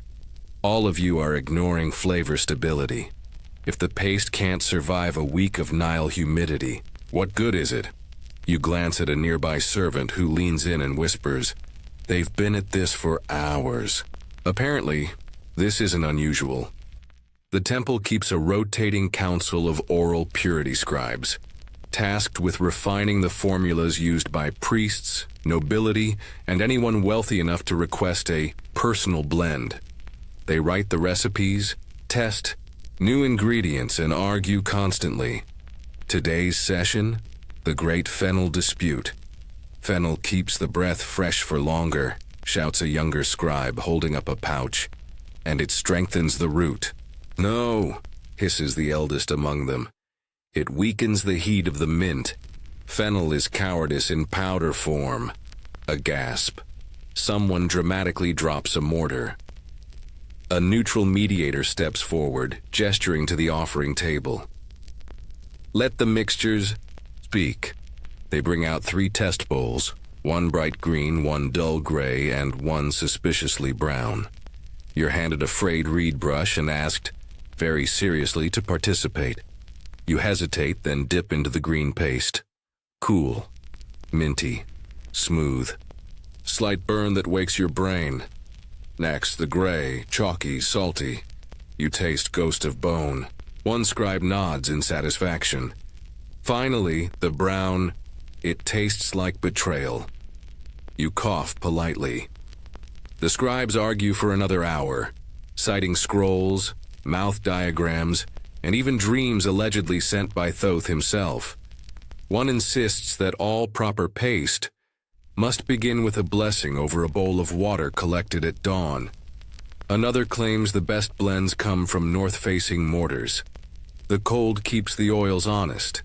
A younger scholar, clearly new, mutters that maybe modern mouths have different needs. Everyone ignores him. Eventually, the high priest of cleanliness calls for a vote. Hands are raised, opinions recorded. A verdict is announced. No consensus. All blends shall remain approved until one of them causes divine insult. Relieved, the scribes disperse, some satisfied, some muttering. You sit beside one of the calmer scholars, who hands you a parchment filled with diagrams and recipe tweaks. She sighs. "We don't argue because we disagree," she says. "We argue because we care." You nod. "About teeth?" "About what they carry," she corrects. "Words, promises, power." That lands. As the temple bells ring and the day officially begins, the scholars prepare their scrolls for copying. Today's notes will be sent to 3 temples and 2 apothecaries. A small box of each blend is set aside for field testing. One of them hands you a tiny sample wrapped in linen. "Just don't mix it with fish," he warns. We had results. You leave the temple smiling, half amused, half impressed. Because when your civilization treats toothpaste like theology, you know you're not brushing alone. You're part of something sacred and slightly minty. The temple is silent now, not just quiet, sacredly still. No sandals scuffing the stone, no whispered greetings. Even the pigeons nesting in the high beams seem to hold their coos. You've entered the domain of the breath keepers. A narrow corridor leads you to a chamber lit only by flickering oil lamps and a shaft of sunlight that seems to fall with intention. The air smells of sage, salt, and something cool, like stone kissed by the Nile. Here, priests and priestesses gather not to speak, but to prepare to speak. This is the ritual of purified breath, an ancient cleansing ceremony performed before certain prayers, ceremonies, or any direct invocation of the gods. Because in Egypt, a clean mouth wasn't just polite. It was divine protocol. A young initiate stands with eyes closed, palms open, breathing steadily. Beside him, an older breath-keeper waves a bundle of smoking herbs around his face, murmuring, "Let no lie cross these lips. Let no rot cling to the tongue. Let no sour word rise uninvited." The initiate opens his mouth. A spoonful of clove pomegranate. Rinse is poured inside. He swishes, waits, swishes again. Spits into a bowl carved with lotus and feather symbols, the emblems of truth and balance. You watch as another priest rubs crushed mint leaves along the inside of his cheeks using a linen cloth. Every motion slow, precise, intentional. No talking. Not yet. A sand timer runs nearby, marking a full 10 minutes of sacred silence. During this time, each participant stands still, breathing deeply through the nose, letting the cleansed mouth cool. You accidentally cough once and draw a dozen side eyes. A nearby tablet explains, "Breath is the path of words. Words summon gods. Therefore breath must be clear as light on water." You're led to a side alcove where a woman prepares her own. Blend, crushed acacia seed, a drop of honey, and a sprig of papyrus root. She chews it slowly, letting the paste coat her mouth before dabbing her tongue with a piece of linen marked in ink. She shows it to a fellow priest, who examines it for discoloration or residue. Apparently, even the residue must be pure. Once, approved, she bows to the east and speaks a single word, Ma'at. Only then is she considered clean enough to chant. You sit near the back, watching the rituals unfold like a perfectly choreographed opera of breath and stillness. Every movement, every cleansing, every silent moment is preparing the most powerful tool a priest has, the voice. They're not just worried about offending the gods with bad breath. They're worried that a tainted word, one born of an unclean mouth, could misfire the prayer, muddle the meaning, tilt the balance of the world. You remember a line you read earlier in the scroll archive. A foul word carries weight. A pure word carries flight. Back near the altar, the high breath keeper finally speaks. We are wind passing through truth. We carry the breath of Ra. We do not exhale lies. The entire room exhales with him. Not loudly, not forcefully, just a soft collective whisper of relief, cleansed and ready. As the ceremony closes, each participant receives a reed stick dipped in sweet oil and myrrh, not for brushing, but for touching gently to the lips as a seal. You receive 1, 2. You press it against your mouth and feel the weight of silence settle there. Not heavy, but reverent. Because sometimes the most powerful thing you can do with a clean mouth is choose when to open it. You've wandered far today, past markets gone quiet, past fields where flax sways like tired dancers, past homes where cooking fires hiss low and slow. The sky is purple now, sun bowed beneath the dunes. You weren't looking for anything, but you found it anyway. A tomb half swallowed by time, not grand, not royal, just tucked behind a boulder. Its entrance sealed only by a few fallen stones and a palm branch someone once tied in offering. You step inside. The air is cool, still, slightly sweet. Not the cloying rot of old linen or perfume gone bitter, but something familiar.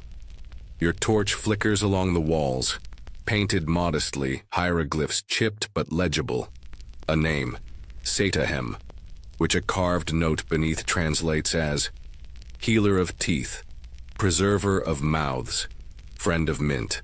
You suppress a grin. You move deeper, past a dusty sleeping niche and small offering jars of dried bread, clove pods, and one very suspicious lump you choose not to investigate. And then you see it. A sealed alabaster jar, no taller than your hand, nestled in a niche beneath a carved image of a smiling man with a toothbrush reed in each hand. You kneel. Brush the dust away. The glyph on the lid is simple. Final blend, do not open in haste. You sit for a long moment, heart soft thudding. This is it.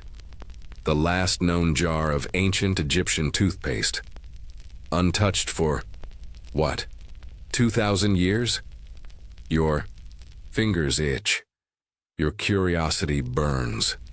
Your common sense gently suggests, maybe let it be. But the lid twists loose with barely a creak, and as you lift it, a soft puff of scent greets your face.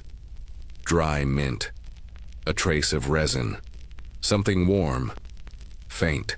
Cinnamon, you peer inside. The paste is solid now. Hardened to a near-stone puck but faintly marbled, as if its last stir was caught mid-motion. You don't dare touch it, but you imagine what it once felt like. Smooth, gritty, a little oily. Probably spicy. Almost definitely aggressive. A small, folded papyrus lies beneath the jar. You unfold it gently. This is my best. Made with the milk of laughter, the ash of many mistakes, and herbs gathered only when my wife smiled. It will not save your teeth, but it may remind you to use them well. You blink, once, twice. The man who made this wasn't rich. Not a priest, not a king, but he loved the mouth, its rituals, its flaws, its meaning. You wrap the jar in cloth and tuck it into your pouch, not for use, but for keeping, for remembering. Outside, the desert is quiet again. The wind tugs gently at your robes. Stars blink overhead like sparks from a long-forgotten fire, and as you walk back toward the world of the living, you feel a smile tugging at your face, clean, dry, slightly aching in the best way. Because tonight, you carry the final blend, and a story that still lingers on your breath. The wind tonight is soft. It rolls across the sand like a blanket being drawn over the day, tucking in palm trees, smoothing out footprints, whispering enough into the ears of those still moving too quickly. You walk alone now, past quiet courtyards, past reed mats curled in sleep, past doorways where the incense has long burned out. The village exhales. Even the cats have stopped prowling. There's no one left to talk to, and that's okay. You pass the healer's hut. Dark now, save for a single clay lamp still flickering near the window, perhaps left for a spirit, or maybe just a habit. Afraid. Toothbrush stick rests beside it, still damp from its final use of the day. You smile at that. The scent of mint and myrrh still lingers in the air, faint but present. Like memory. Like intention. You pause beside a small well and gaze into its aim. Still water, your reflection stares back tired and clean. Your teeth catch the lamplight. Faint, imperfect, real. There is dust on your robes, a smear of charcoal on your fingertip, a scrap of linen with an old prayer tucked in your belt. You've carried powders, tasted pastes, whispered spells. You've seen teeth polished with gold and painted with purpose. You've heard laughter muffled by pain and silence sharpened by breath. And through it all, the lesson repeats like a gentle chant. The mouth matters, not just for eating, not just for smiling, but for speaking, for singing, for believing. The Egyptians understood something we still forget, that our mouths carry our soul outward, and maybe, just maybe, the act of keeping them clean, fragrant, gentle, was their way of keeping themselves that way too. You settle under a fig tree, its branches curled like the arms of a sleepy elder.